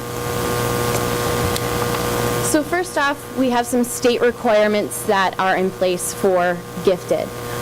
State of Ohio requires that we identify students in 7 different areas of giftedness, that being superior cognitive ability, specific academic areas of reading, math, science, and social studies, creative thinking, and then our visual and performing arts. So while we have to identify students in Ohio, we do not have to provide service. Those services are left up to local districts, and we are fortunate that we have taxpayers and residents that not only help to support these services and fund our programs 100% locally, but they essentially demand that we have these services in place for students. So we are fortunate that we have a high level of support for our students that have these areas of identification. Districts that provide services do have to follow state operating standards. So many of the services that we'll hear about tonight obviously comply with those operating standards. Our current standards are up for revision. So they were last approved by the state in 2008. We have a new draft of the operating standards that is out there in legislation right now waiting to be voted on by the Achievement Committee. We're kind of in limbo with that vote and do not know if they'll be approved as they stand. But we do comply with those operating standards, and our programs meet those requirements that are involved in that document. In terms of identification, we must use state-approved assessments, procedures to cut scores, and all of those determinations that are set by the district. Again, we do have to use those operating standards, but our services are 100% determined by local districts and by our board, our principals, our staff members. We must also report whole grade screening, individual assessments, and identification and services to the state. So we have program codes that we share through EMIS, and all of that is part of state requirements and compliance. In terms of Olentangy gifted services, again, we have some state criteria. We provide whole grade screening in grades 2, 3, and 6 to assess our students. We also have parent and teacher referral process that can occur in any other grade level or twice throughout the year if parents or teachers refer kids for specific testing. We do have some typical scores assessments that we use, including Terra Nova and InView are most widely used assessments. We do have others that could be approved by the state, and we do utilize those as well, but those are the ones that we use for whole grade screening. For Terra Nova, that cut score is the 95th percentile. It's a nationally normed test. And InView, we use the score of 128 or above. Again, those are determined by the state of Ohio, and we use those scores to determine identification. Olentangy is able to set our own service criteria. So we use that gifted identification that comes from the state and those assessment results, and we provide direct services to students who are identified in reading or math specific subject areas and overall ability level. So our students receive services when they have both of those scores and both of those criteria. When we look at our number of students that have areas of identification, our overall number of total identifications is 7,062 is our current number as of today. That includes any of those students that may have one or more areas of identification. This makes us the largest gifted population in the state of Ohio. We have more gifted students than even Columbus Public, Cleveland City, and our largest urbans. So is there a need for gifted services in Olentangy? Absolutely. That next number that you see, 5,806, is the number of students that are included in our gifted data. So when we refer to our gifted report card and we look at that district and building information, those are the number of students that are included in that pool. It is any student that has an overall superior cognitive ability, a reading identification, or a math identification. So if you notice that number does not necessarily correlate with our students that are receiving services. It's because we have more students identified outside of our service criteria that are actually counting towards our gifted data. Currently, we are serving 2,222 students. That accounts for about 31% of our overall gifted population and about 12% of the total district population overall. So this graphic kind of shows what our current programming looks like. We are trying to develop a continuum of services, much like you would see in a special education model. We have layers of support that we provide for all students, kind of gearing up towards the top of that pyramid where we're serving fewer and fewer of those students with these particular methods. So again, our goal is really to provide services for our most highly gifted students that would be identified in multiple areas, but also students that only might be identified in one area, or even students that just have talent in specific sports, different areas of business, world language, those kinds of things that aren't necessarily recognized through state gifted identification. So our first layer there is enrichment, consultation, guidance, and differentiation. These are essentially elements that are in place for any student outside of gifted identification. So our enrichment models, such as DECA that you heard about this evening, we encompass a lot of different types of extracurriculars and different supports, activities, clubs, competitions, those kinds of things that all of our students can benefit from. We have a lot of recognition, again, because our students perform really highly across the state and across the nation in a lot of those different categories. And so our students are very involved in those extracurriculars and benefit tremendously from their participation. Consultation and guidance. Consultation really consists of our regular classroom teachers being able to talk with our gifted staff members about lesson planning, unit planning, differentiating their instruction, and getting some input about different resources. So teachers can talk with any of our gifted specialists about those things. We're going to talk about what that staffing looks like for our gifted specialists at the building level. And it's a model where they're really collaborating on a daily basis about what student instruction looks like. We also have guidance. Obviously, we have school counselors in each of our buildings that can provide some support to students and families around social emotional needs of gifted learners that are oftentimes overlooked. But again, we're fortunate to have the support of our school counselors to help those students as well. Differentiation is still at the bottom of that pyramid, and this is an expectation that we have in all of our regular classrooms, that really our teachers are utilizing formative assessment practices and that they are continuously assessing student skills, their mastery of content standards, to be able to design instruction to meet the different needs of students in their classroom. So this is really our process of looking at how do we meet the needs of individual learners, and how do our gifted specialists help those teachers to provide that level of support. The next layer on the pyramid referred to advanced courses, and this is really a layer of support that occurs at our middle school and high school levels. We have advanced math courses beginning for all students, again, regardless of gifted identification, beginning at 7th grade. We have high school credit opportunities at the middle school level in world language and math.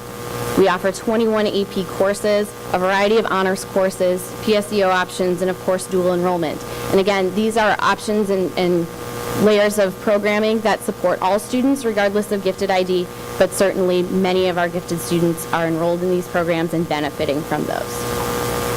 Mentorships, as we mentioned earlier this evening. Essentially, all of our students, again, can choose to participate in a mentorship experience where they're gaining career and different kinds of prep experiences in a particular line of work that they may be interested in. So we have some different partnerships with various community organizations, including our treasurer's office, and we work hard to match those students up to meet their career aspirations, not just academic coursework. Cluster grouping is our first support or kind of service that is provided for students that have areas of gifted identification. So again, students that are identified with superior cognitive ability and a reading or math identification are purposefully placed in classrooms across our elementaries and our middle schools. So in grades 3 through 8, we're looking at creating small groups of gifted learners in particular classrooms. What this does is it allows us to focus our gifted specialists and provide more intensive support in those classrooms for both that classroom teacher and the students that are in that class. And it also allows for increased opportunities with differentiation. We can have some small group work going on with a larger group of students as opposed to just one-on-one or smaller groups where it might not be as effective. It also allows our students to engage with similar peers and have more of a group of students that have similar ability level. This is not, the intention is not to create a homogeneous, all-gifted class. It's really to still have mixed abilities of students in a classroom, but again, provide that opportunity for directed gifted instruction for the students that qualify. We have this is a research-based practice with an effect size of 0.62. So if you're into any kind of educational research or data, essentially what that means is by grouping kids purposefully, we can get a lot of benefit from that and grow students up to, if 1.0 is a year's worth of growth, 0.62 is what we're receiving just from the fact that we're grouping students together in a meaningful way. Direct gifted services. This is where our gifted intervention specialists, again, are working directly with our students that have those qualifying areas. So this is occurring in reading and math, primarily in grades 3 through 8. And our gifted specialists are going into classrooms to co-teach. They are pulling students out for small group work, and we're looking at services in a variety of settings, again, very similar to a special ed model, based on numbers of students, based on student need, and based on the instruction that's happening in the regular classroom. Acceleration. While this is at the top of the pyramid and is really kind of meant for the smallest number of students, this is an option and a service that we can provide, again, not just for students that are identified as gifted, but for students that have overall high ability level. So we want to make sure that we are matching instruction and matching content to students that demonstrate that need. So there is a very specific process of how students could be accelerated. We follow ODE's process, and we have a model acceleration policy that goes through the steps and how that might look. But this is really the most intensive support that we can provide for our gifted students, because we're talking about skipping grade levels or moving to different areas of the curriculum that their peers are not typically accessing. So our results.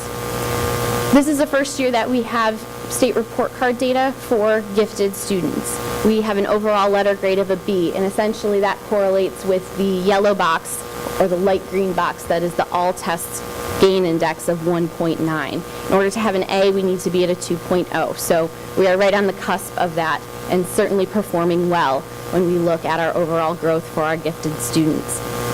Again, this grade refers to the students that have that superior cognitive ability or reading or math. So this represents the performance of that 5,806 number of students rather than just the students receiving direct gifted services from our gifted specialists. Building results. This is kind of the breakdown of how each building did across the district. So we certainly are celebrating our buildings. We have 4 A's across the district. Our district grade is a B. We have 3 elementaries also with B's. We have 7 elementaries with C's and 2 middle schools with C's. And I need to point out that really the expectation is for students and for teachers to reach that level of C.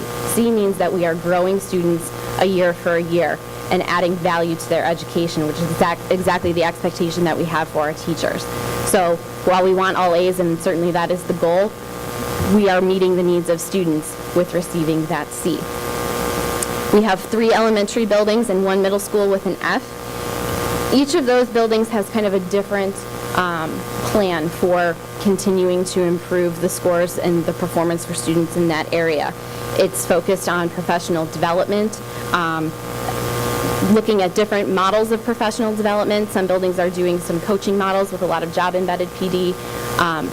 One of our buildings is doing whole staff training during their 3 professional development days.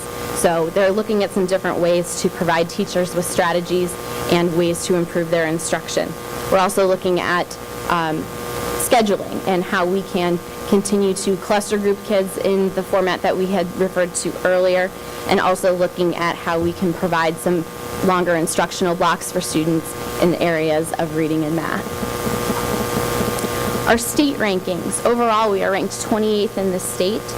This is out of 558 districts who had enough student data to be counted. So again, we are highly performing across other districts, and when we look at our gifted population being the largest in the state of Ohio, we certainly have a lot of celebration there. There's 3 different components that go into that overall rating, and this is another factor that's being disputed in legislation right now as to how those different factors are calculated and how this will look. Potentially, we have a gifted performance indicator that will be part of the state report card. So we have those 26 indicators now where we have met or not met ratings. This could be another potential indicator that would be part of our state report card. We don't yet, it's not part of our state report card yet. We don't know if this is truly the ranking that will be on there or the calculations that will go into that.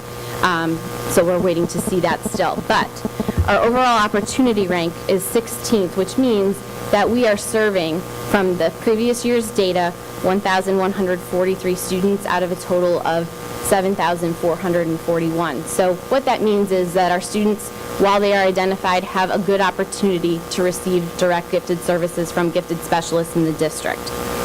Our performance index rank, if we pulled out, just like our buildings and our overall district receives a PI rating, if we pulled out our gifted students and looked at that population, we could also calculate a performance index for them.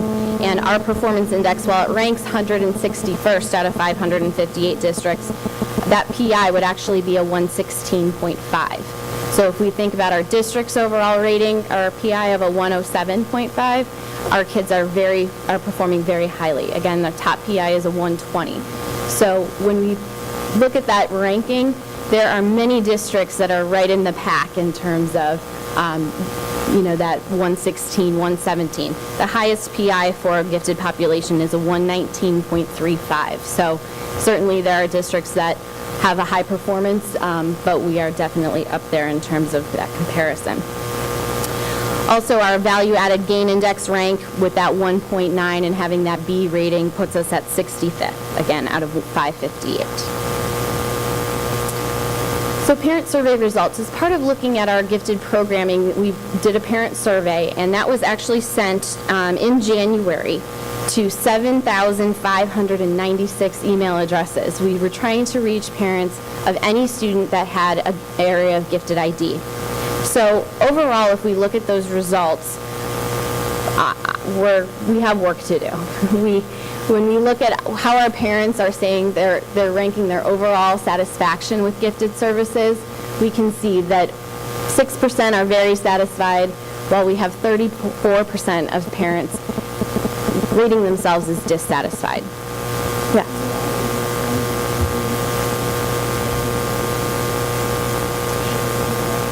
Yes, so they might have had just one area of gifted ID. Obviously, some students have more than one.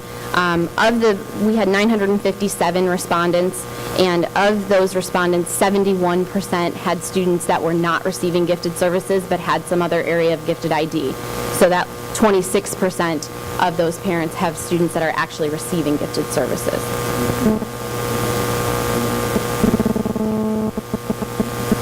Right. Yeah, some of the questions are very much directed at parents that are receiving services. We tried to ask questions based on our NAGC and OAGC surveys that are already out there, so we could try to compare our results with what other state surveys look like and national surveys. But we did ask questions about overall communication and our parents receiving information about gifted services. Right. Do they understand our identification and service criteria? Do they feel that we have enough extracurriculars to meet the needs of their students? So we ask questions about not only direct gifted services, but also other programming that might support their child. Themes very much so are communication. Parents feel that if I have a child that's identified, I don't have a lot of communication from the district in terms of how my child was identified or what are the needs, how can I help support them at home, what kinds of things are you doing in the classroom, so I'm sure that my student is meeting their potential or working to their potential. So really parents are craving information and communication from us. So that is certainly something that we can improve, control, and begin to work on. A lot of the theme came from parents that have students that are identified as gifted. They want services for their students if we could provide them. And that's a difficult thing, again, being the largest gifted population in the state of Ohio. We're trying to look at ways that we can certainly expand services for more students while still trying to maintain our current spending and our staffing. So we want to create that balance. And we'll kind of talk about that coming up here. Any other questions about the gifted survey? You have the full copy of the gifted survey in front of you, so you can see all of the questions and individual responses. This is something that we'll be posting to our gifted page on the website and also sending back the survey results to all of the parents that were sent the initial survey so they can see how that ended up.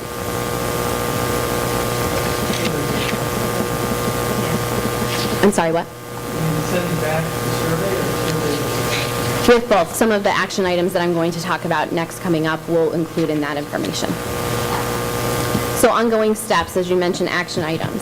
These are things that we're doing throughout the course of this year and will certainly be continuing going forward with our gifted services. So professional development is really the largest need that we have in the district. So as we have 20 staff members for gifted services, essentially one at each of the elementary buildings, we do have some shared staffing at the elementary level due to numbers of identified students and trying to support buildings with more staffing that have higher levels of students or higher levels of student need. And we also have one gifted specialist at each of the middle school buildings. So again, we have 20 teachers, and with 20 teachers supporting those 7,400 or so students, we need our regular ed teachers to be on board with instructional strategies that are going to meet the needs of those students. So we continue to provide professional development opportunities. Some things that we're doing is not only increasing the number of OPDA courses that teachers can elect to teach around gifted services, we also are going to add some online components. And so we're creating some online modules that teachers can access through Schoology, where they can get information without attending a full class, but still have access to resources and some information about the needs of gifted students. We're also providing more opportunities for job-embedded professional development, where our gifted specialists can attend team meetings and provide PD for teachers during their workday, so they aren't just attending an outside course. We're also looking at purchasing some additional resources to support inquiry-based instruction and higher-level questioning, because those are some areas of need that we see for regular education teachers. And again, we're just trying to build that toolkit of strategies that they have so they feel equipped to meet the needs of our gifted students. We're also continuing professional development for our gifted staff. So we've included a gifted department chair position that helps to create PD for our gifted teachers. We have ongoing meetings with our gifted department throughout the year. We're doing several book studies. We have some national speakers that are going to be coming into the district to, again, provide some levels of support for our gifted staff.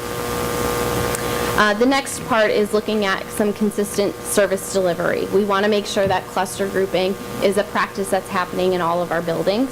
We want to look at those master schedule options and make sure that we're creating blocks and opportunities for additional enrichment, not just for our gifted identified students, but for students that might be high achieving and could benefit from differentiation and some additional instruction in specific areas. We also want to address acceleration and making sure that we're identifying students that could benefit from accelerated placement and that we're providing those services and that our teachers, again, are equipped to not only identify but to differentiate that instruction for those kids once they're in an accelerated setting. We're also looking at potential staffing. One of the things that we do annually across departments is look at what is our staffing model and how do we continue to address those needs. So through this process, we have analyzed our student-teacher ratios. We've tried to identify some places that we might have pressing needs in terms of staff, and we will continue to have discussions and conversations around what our staffing model might look like going forward. We continue to add gifted students, we continue to increase enrollment, and we need to look at how we're going to continue to address gifted staff to make sure that we're meeting the needs of not only those students that keep increasing, but also the number of teachers that we continue to have at a growing rate in each of our buildings. Then finally is the parent engagement, so addressing really the results of that survey. We're going to continue, we have a group called ORS, Olentangy Academic Resources. It's a group of parents that are kind of taking the lead in terms of getting communication and information out there. We've had parents that have been leading that process for the last couple of years. We've had some meetings this year, and we'll continue to increase that attendance. We will continue to do some parent surveys now. The next step will be to ask some other specific questions around what are those needs that you see, how can we help to support not only your student, but also you as a parent in providing that information. We're going to develop some parent information evenings, so sessions where parents can come and get some of that learning experience, almost a professional development for them around what are the needs of my gifted student, how can I support them at home, how do I address some of the challenges that come along with gifted identification, and providing that information for them as well. We've had several coffee chats with parents around just the topic of gifted this year, and so we'll continue to do that as that need arises. Just getting information out there is the biggest step.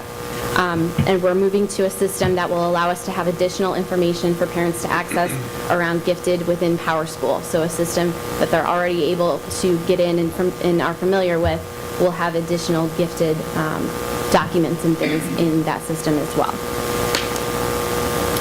So in summary, our goals really as a department, our goals are the same as the district. We want to have independent college and career-ready students. We want to have that Gusky mindset of developing talent, not just identifying it, and really meeting our mission statement of maximizing learning for every student. We want the highest rankings on every measure, not only on the report card, but also on any additional parent surveys or teacher surveys or those kinds of things. We want to make sure that we are providing the best product that we possibly can. And we also want to continue to increase opportunities for students through enrichment, flexible course options, essentially it's instruction that's really directed at their needs. And we want all students to do that and leave us with either at least one college credit or a career preparation opportunity. So that way we are making sure that students are leaving us well prepared for either the college or career of their choice. So that's it. Any questions? Yes, Julie. Even though the state requires you to identify students as gifted, there's no law that says you have to provide those services, correct? Correct. But we do provide those services. We do. But we don't get any funding from the state for doing that? Correct. I just wanted So to it's an unfunded mandate, and while districts can elect whether or not they're going to serve students, if you do, you have to follow the operating standards, and then you're subject to the state reporting and the state report card data and all of those things that come with it. So there are more districts than 558 in the state of Ohio, but there are districts that are not part of that ranking because they are choosing not to serve gifted students, and therefore they don't have any data that is apparent on their report card. Then my next question was, and I just want to verify, you said we're only serving 31% of our gifted population? Correct. So why aren't we serving 100%? We looked at some staffing ratios in terms of serving 100% of students. So that might be students that are identified just in social studies or even just in music, or not the areas that we've defined as our service criteria. We would be looking to add 36 additional gifted staff members. So to meet the need and to comply with the current operating standards as they are, we do have some caseload requirements that are part of the current operating standards, and we would not be able to meet or serve all of the students that we have with our current staff. Just a comment, if I may comment. Mr. Fetty and Mr. Rafe have both spoken to this in their presentations, but I just want to say I appreciate the fact that you brought again as a reminder that on the report card, understanding that our goal is all A's, I'm glad that you pointed out what a C report card really means. So thank you for pointing that out. No problem. Thank you very much. Thank you.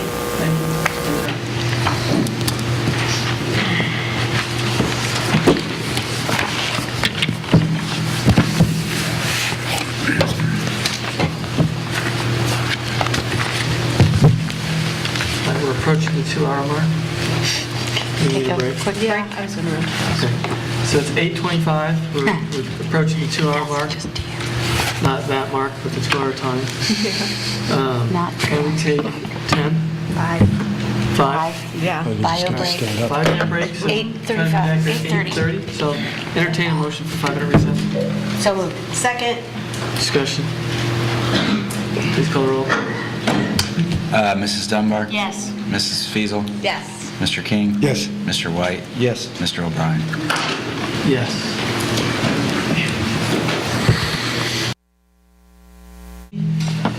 There's revisions to the student handbooks for 2014 and 15. Those were provided as exhibits A, 1, 2, 3, and 4. Mark Rafe is here to walk us through or take our questions on those changes. Yes, sir. Thank you very much. Again, thanks for the opportunity. We do have this condensed into one night. Previously, we've done the student handbooks on one meeting and the athletic handbook on a different meeting, but we put them all together this year. I'd just like to quickly walk you through what our process is to update these student handbooks. Every year, we begin by gathering input from all of our stakeholders, staff, students, parents, administrators in the district. This actually happens over the course of an entire school year as all of our stakeholders live the language of the handbook. So as issues arise and something may be questioned on the handbook, then we make a note to start looking at whether or not we have to revise it or change it. We also go through the process of aligning all of our handbook language with our board policy and administrative guidelines. So as those things change over the course of a school year, we have to change handbook language. And as we're well accustomed to, the state changes mandates or specific laws, so that also ripples down into changes in our handbook. Once we have all those suggested changes together, we get a group of administrators together to review the suggested changes and go through the process of wordsmithing the handbook. When appropriate, with example for the athletic handbook, we present changes to the athletic council to gather feedback. With the student handbooks, we present the changes to our district leadership team before we bring you a final product to present to the board and gather your feedback and final approval. You have copies of all 4 books. All the highlighted changes are in red in all the handbooks. So specifically, if we want to start with any, I guess, the elementary handbook and work our way up, I'll take any questions you might have and finish with the athletic handbook. I have a couple on the elementary. Page 21, we talk about reporting misconduct to anti-harassment compliance officers. Are those positions, people that are just That's a at the school? superintendent's designee within the district. I think currently Mrs. Martin is handling that role for us. They fill out a bullying harassment form, and just so it's a tracking mechanism. Right. I just didn't know if those were people that were assigned or if it changes every year, what that is. And then page 37, I can't remember what the question is, so until I get there. So there was a lot of talk on social media this week from a safety situation, and it talks here about in the event of a lockdown, parents will be notified via email. Now, a lot of the comments on Facebook, because something happened at one of the schools, and a kid texted a parent that there were police and all kinds of things happening. I guess it was a drill. And parents were very upset that they weren't notified in advance of a drill. I don't know if someone's here that can speak to when we notify them by email. Is it during? Is it after if we're doing a drill? Because, people were flipping out. Yeah, and this was a middle school, and they said, well, it just happened at Hyatt, so. Closed down the, Unlock crash. they closed down the service road. But they sent an email out on that in advance. These were 2 drills at the middle schools on that, and they said Shanahan one and Hyatt's had one. So when is the, and then they had the dogs walk through, but people were like, they should tell the parents in advance. So this email notification if there's a lockdown, or those, is that happening during the lockdown, or is that the same for drills? Well, I guess I would say, depending on a lockdown, if it's a drill, I could see that sometimes that could be an advance notification. A lot of times the principal will let the staff know that they're going to do this drill ahead of time so they can plan accordingly, try not to do it, or like if you know you're going to do one during the week, you might plan a test around it so it doesn't interrupt your tests and those kind of things. In the event that we actually do go into a lockdown, that's something we would... Can't be in advance, obviously, but there's an attempt to do it. The attempt to do it is typically as quickly as we can possibly have that notification out. Unfortunately, with social media and immediacy, and kids are, there's a lot of times, depending on the situation, certainly not a lockdown, but the kids and the parents know things before staff does. Because they're, if a teacher's monitoring, if the staff isn't necessarily monitoring social media, like a parent might be. And I'm okay. I mean, we do try, like when the dogs are at the middle school level, we do let them know that it's going to be coming up. It's sometimes, we've got it to the point where we've done the dog searches frequently enough that they're now part of our school culture. We don't feel we need, they're there to serve a purpose. You don't want to tell them too far in advance. Yeah. Right. Yeah. So, Great. Those were my two on elementary.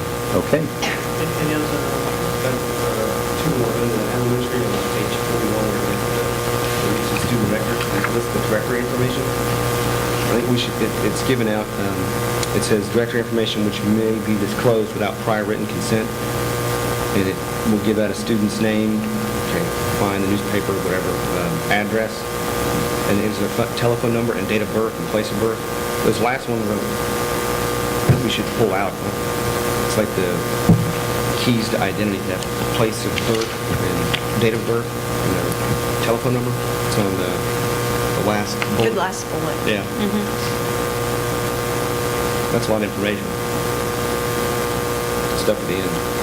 Actually, that meets, just real quickly, because I was looking at it, that meets Board Policy 8330 spells out exactly that directory information. So you would have to change, this was following the policy, you'd have to change the policy. So this is intended for the district to put students in audit curriculum. Columbus Dispatch requests information, typically lots of times for directory information. This would be. And so this follows the policy that is already in place. Is that what you're saying, Dave? So in order to, if we would change this, you have to go back and change the policy. What was the policy? It's 8330. I'm sure Linda knows exactly when that was approved.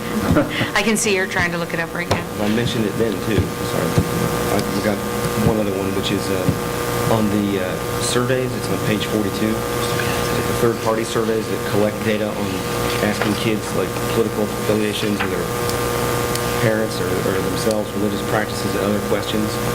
It has, let's see where it says rights afforded to parents include. And then the third bullet says to receive reasonable notice at the beginning of each school year. I know we send out a opportunity for them to opt out for the parents, but if with a third-party surveys with information like this, it would probably be a good practice to send out to the kids' parents in the class if they're getting ready to have one of these, because it's private information, just as a reminder to the parents if they didn't.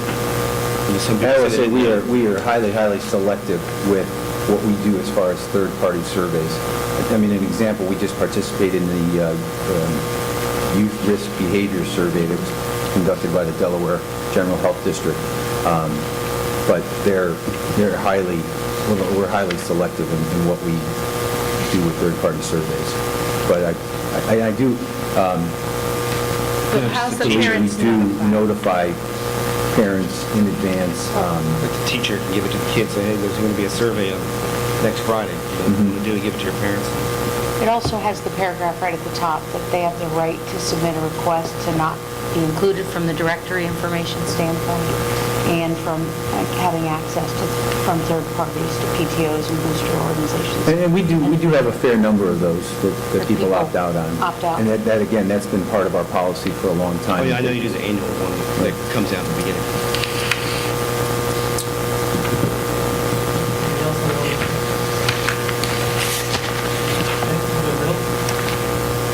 I have one on middle, but it's more of a suggestion than a problem with the policy.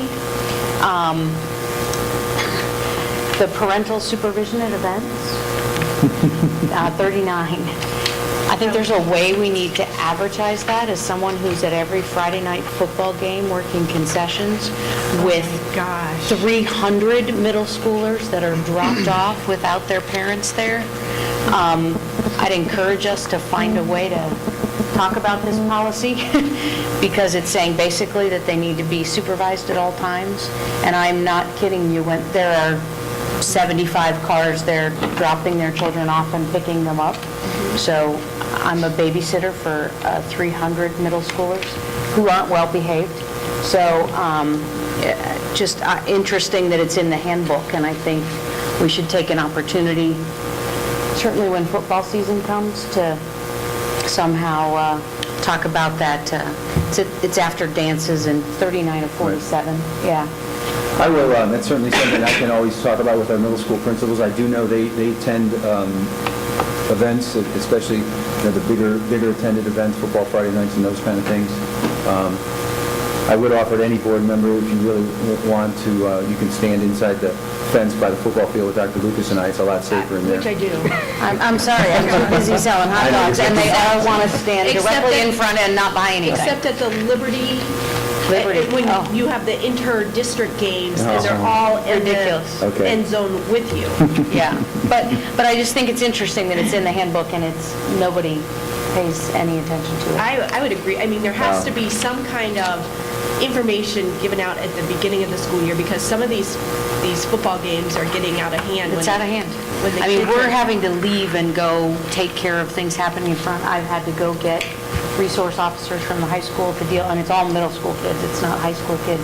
Yeah, I'm sure they're causing their own problems. But they're usually in the stands, and they're very good about being in the but the middle school stands. kids are at the high school and definitely not attending. So that's my only thing on that. Well, that's something I'll certainly bring up to our middle school administrators. Yeah. I will say most of the other, a lot of the other changes are again, directly a reflection of like this animals in school with the policy that was recently adopted and updated, and just that is a large percentage of the changes in this year's book. High school. Do you want to clarify your? Do you want to clarify? Well, I've got two things.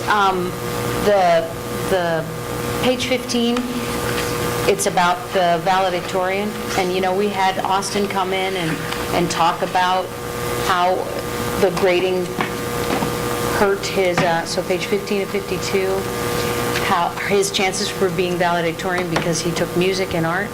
I don't know how we have a conversation about eligibility and what that should look like, because that highest cumulative GPA encourages, as Austin said in his YouTube talk, bad choices, I think.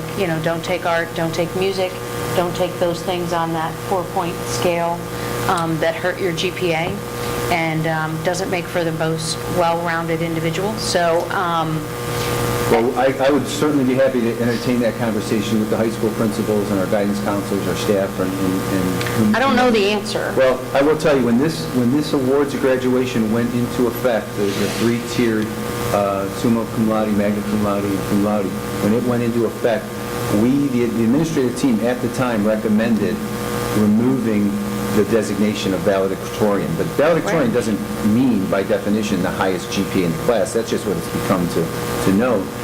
It means a person who represents the class as a class speaker. So we would change that.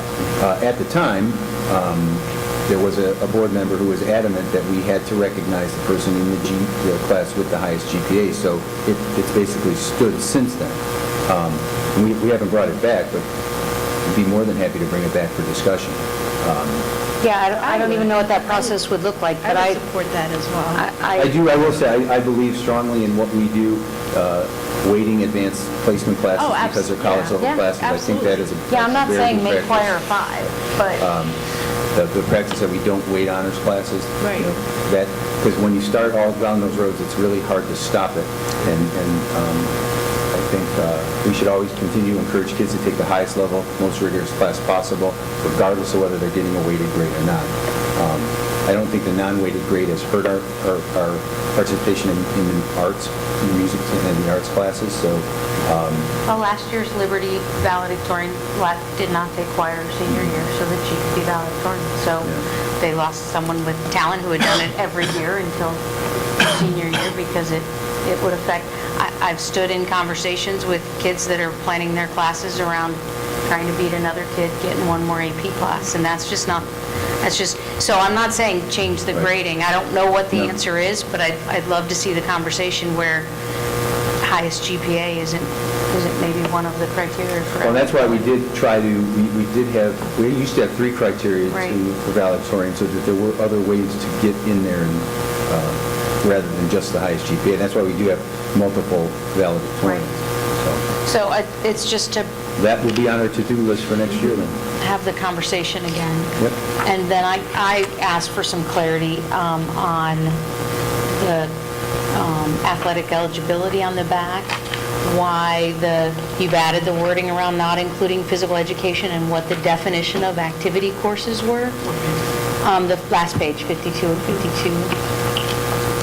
And you clarified right before the meeting, but I think it'd be good if you clarified for everyone what the definition of activity courses are. I had the mistake of thinking you were talking about choir and things like that, not counting in the GPA, but... Yeah, we run into a situation where in order for students to have athletic eligibility, they need to be enrolled in 5 full credit-bearing classes. So if it's a semester class, it has to be a half-credit class. If it's obviously a year-long class, it's a full credit class. Kids will mistakenly enroll in 4 classes, 4 full credit-bearing classes in a physical education class, or an activity course could be like the ROTC courses because they get PE credit for that class. So those classes, because they're not full credit-bearing, PE, which meets for a semester, only earns a quarter credit. So in that calculation, it doesn't count. So the athletic directors felt that phrase adds more clarity as kids go through the scheduling process. We do our best to double and triple check it, but every once in a while, somebody slips by and doesn't schedule enough classes. So we have things like ROTC that count as a physical education class, but it could technically be called an activity. Okay. That's what it was. That's all I have on the high school. And then athletics was the last one. I had a couple things on there. Sorry. All right. 2 things. On the 3 of 8, if they agree to the program, that doesn't get them out of the punishment, right? No. So they are still going to get, the consequences as defined in the handbook are imposed, and they're offered the option of participating, but participating in that does not then suspend the sentence, so to speak. Initially, and that's why we had to clean some of this stuff up, because when we brought it back, we brought back old policy language that we had in some place had changed. And originally, when the drug and alcohol policy or the random drug testing policy was written, it was written as a non-punitive policy. Meant that first offense, if they got tested positive for a random, positive on a random, there was no punishment. They did the drug education program.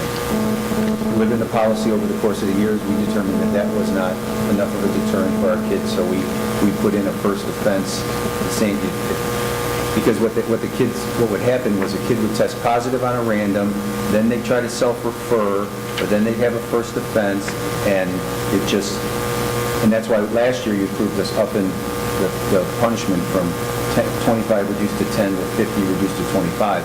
And we feel like that's been a good change this year. It's really helped send the right message. And the other one is the social media policy. Yeah, that's something. Is that the same standard social media policy that we have everywhere? This isn't just for athletics? 7 of 8? This language came from the National Federation of the Athletic Directors Federation. I would say it's probably a little stronger than what we have in the regular student handbook. Again, typically we hold, you can hold athletes to a higher standard. So this may be, I would say it's written a little bit more strongly. Just the stuff like, we're not going to discipline a kid for trash talking, an academic student for trash talking a kid at Jerome because they have a higher AP score. But Maybe we should. No, I like the wording of it. It's not that I think it's too strong. It's just, I was just trying to figure out where the language came from, if this was just picked up from... No, we picked, actually John Betts and Jay Wolf attended a conference, and they were just something that, on the national scene, other athletic departments, college athletic, it actually came from the college athletic department. So. Because they trash talk each other a lot, even intra-kids. Oh, yes. Oh, yes. Orange to Liberty and Liberty to Olentangy, so. Oh, yes. I like it. Good. That's all I had on that.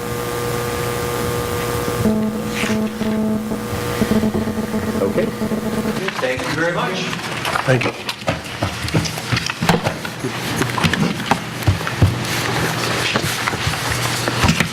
All right, the next item is item 11, public participation session number 2 regarding action items. We have none. All right, board action item. So we would, I guess I'll present the board action item. We want to approve the addition of new members to the board policy committee, Shaughnessy Webster and Sherry Ronenbaum, say that correctly? The resumes were provided prior to the meeting, very impressive. And so I'll entertain a motion to approve that board action item. I'll move. Second. Any discussion? Shaughnessy is a wonderful, I first met her when she was at COSI, and so I think she'll be a really good addition to the committee. She's got a real great background, and she's real excited. She reached out and said, what can I do? And I think she's on the communications committee and working with the policy committee now, and looking forward to it. And I think we met Sherry, was Sherry here earlier? Yes. And so already stopped by her first meeting, so I appreciate the volunteers we have in the district that help us. And that puts the policy committee at full level, right, based I upon think so, yeah. what we approved maybe a month ago? These were the February 25th meeting. February 25th. Yeah. These were the two professional backgrounds that we wanted to fulfill, an attorney with this kind of experience and a communications person. Great. Yeah. And as you see, the resumes are excellent. Lynn and I did meet with both of them and had probably about an hour conversation with each of them, and we were very impressed. And they were very enthusiastic to join. Kids in the district, and Great. it's awesome. Okay, any other discussion? Please call the roll. Mr. King? Yes. Mrs. Dunbar? Yes. Mrs. Fiesel, Yes.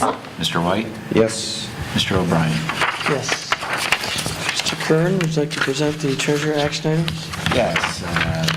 Adam wants to pull out and vote, I believe, correct me if I'm wrong, Adam, A and B together, which would be approve financials for February 2014 and approve the board meeting minutes for February 25th and March 13th, 2014.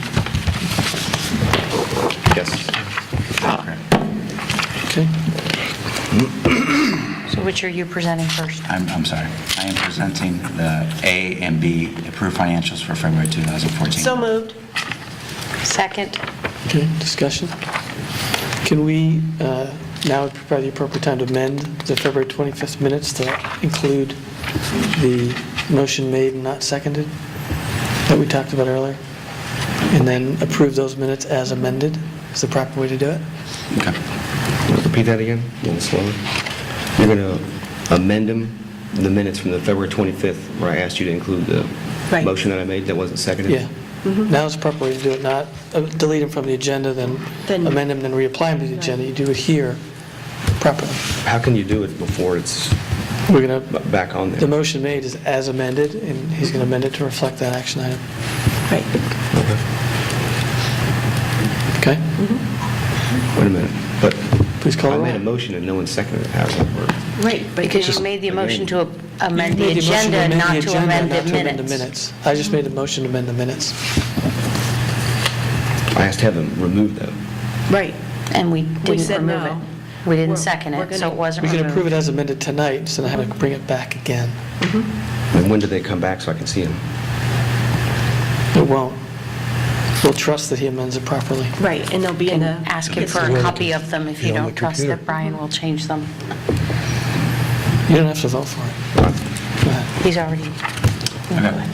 Mrs. Fiesel, Yes. Mrs. Dunbar, yes. Mr. King, Yes. Mr. White, No. Mr. O'Brien. Yes, so action items, treasure action items A and B pass 4-1, with the February 25th minutes amended to reflect our earlier discussion. Okay? Now I'm treasurer action items C and D for your approval. C, approved amended FY14 appropriations at the fund level, and D, approved donations to the district. So moved. Second? Second. Quick to trigger tonight. I know, it's late.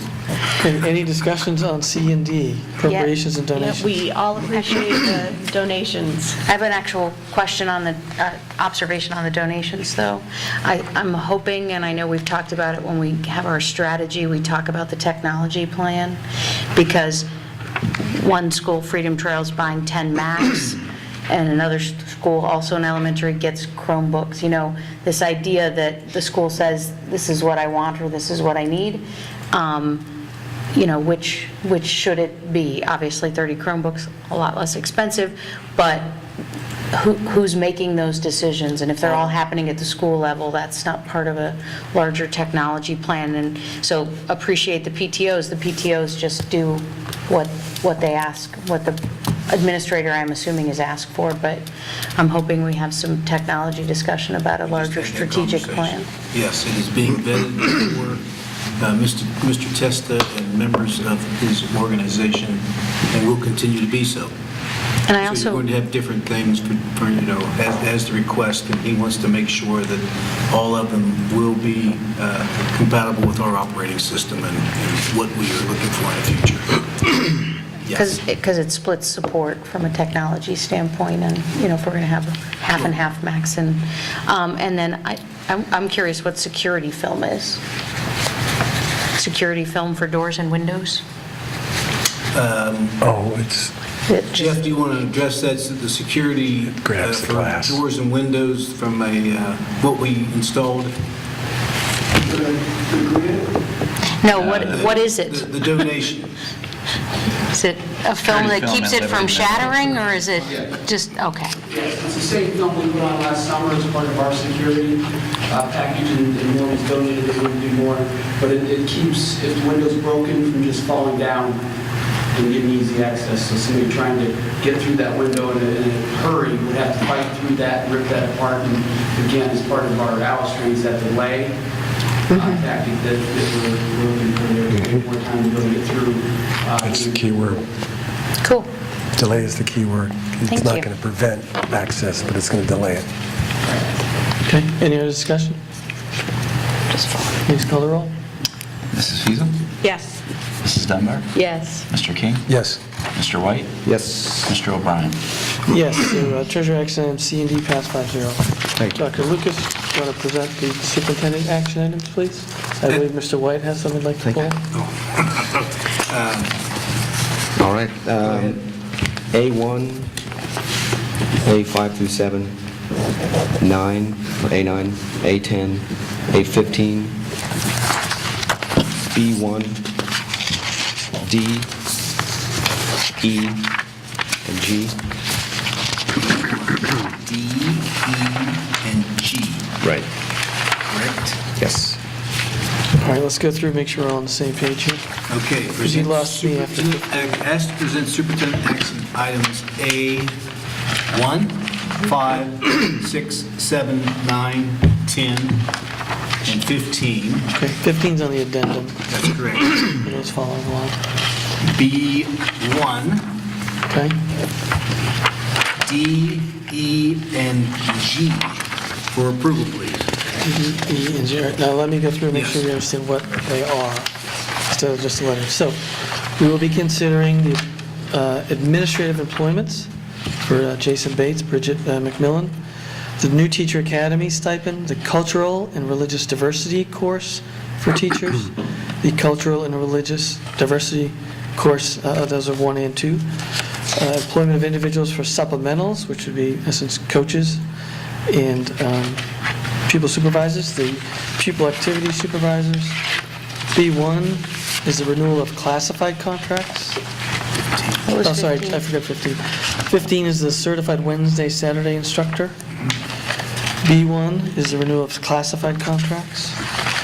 And D is the student handbooks. E is the student fees. And C is the facility improvement request for the Liberty Wrestling Room. G, not C. I'm sorry, G, thank you. Those are the items being considered. So moved. Second. Just for discussion purposes, because Yeah, move in second, now we're discussion. on the hiring of the Oak Creek Elementary Assistant Principal, Yes. I just clarified with Dr. Lucas when I spoke to him this week that that would give us just 3 elementary assistant principals. Spread across 15, right? Yeah. That's the benefits, the excessive spending on it, like the pickup on the pickup. I'm making my comment. Oh, go ahead. I'm not, Please I have finish. nothing to do with your comment. She wasn't asking So a I'm just question. I just want people to know that we had eliminated many of those positions. We're adding this position. It would only give us 3 elementary assistant principals because we want to have them in schools where we have the most need, and those are our title schools. Okay, any other discussion? Yes, I'll continue with that. It's the excessive spending on the benefits, that the Medicare tax pickup, the pickup on the pickup for retirement, that money will be much better spent on like student fees, where we're charging parents for elementary school kids for basic courses like math and science, which they've already paid for in a levy. How many times are we going to charge the parent for what they're supposed to be doing anyway? Okay, any other discussion? Please call the roll. Mrs. Dunbar? Yes. Mr. King? Yes. Mrs. Fiesel, Yes. Mr. White? No. Mr. O'Brien? Yes, so those long list of items passed 4-1.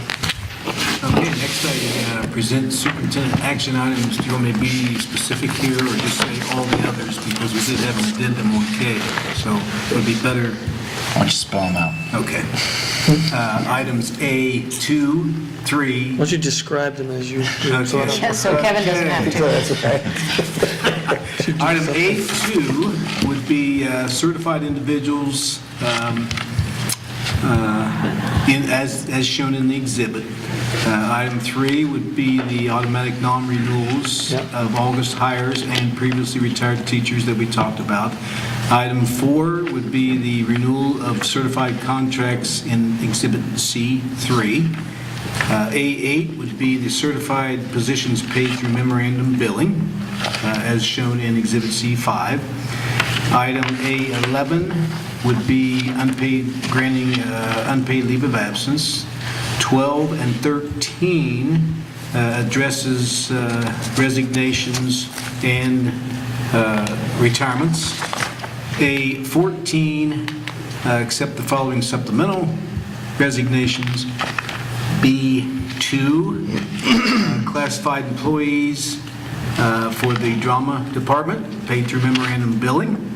Item B3, substitutes. Item B4, classified positions paid through memorandum billing. B5 is resignations on the classified end.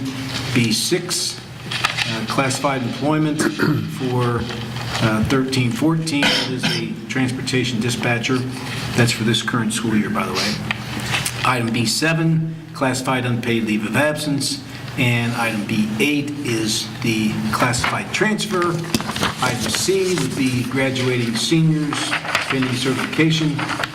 Item F is student overnight trips. Item H would be the work done in the chemistry lab at Olentangy High School. Item I is the replacement chiller at Shanahan Middle School. Item J is the easement, granting the easement for Olentangy High School.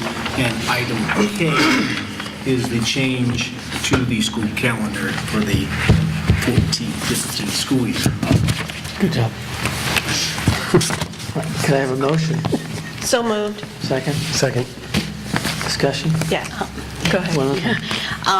A couple of these resignations and retirements, my children actually, when I told them about them, asked me to vote against them, which I cannot do, but just want to specifically mention Beth Lusick, Liberty High School art teacher, my son, who will be a senior next year, as a history and art history major, was with her and she was the advisor for In the Know. So that combination really gave him an interest as a kid with no artistic talent whatsoever. Gave him an interest in art and history, and he's lucky enough to be in Scotland right now studying at the University of Glasgow. And so I'm sorry to see her go and have other students not have the benefit of her going forward, but I know she's going to have a great time, and there are several Liberty High School teachers on here, like Miss Nisbet and St. Adams, that it made differences in my children's lives, and I want to just say thanks. Agreed. Thank you. Regarding K, changing the school calendar, we received emails from, I think, 5 parents. Yeah, this one.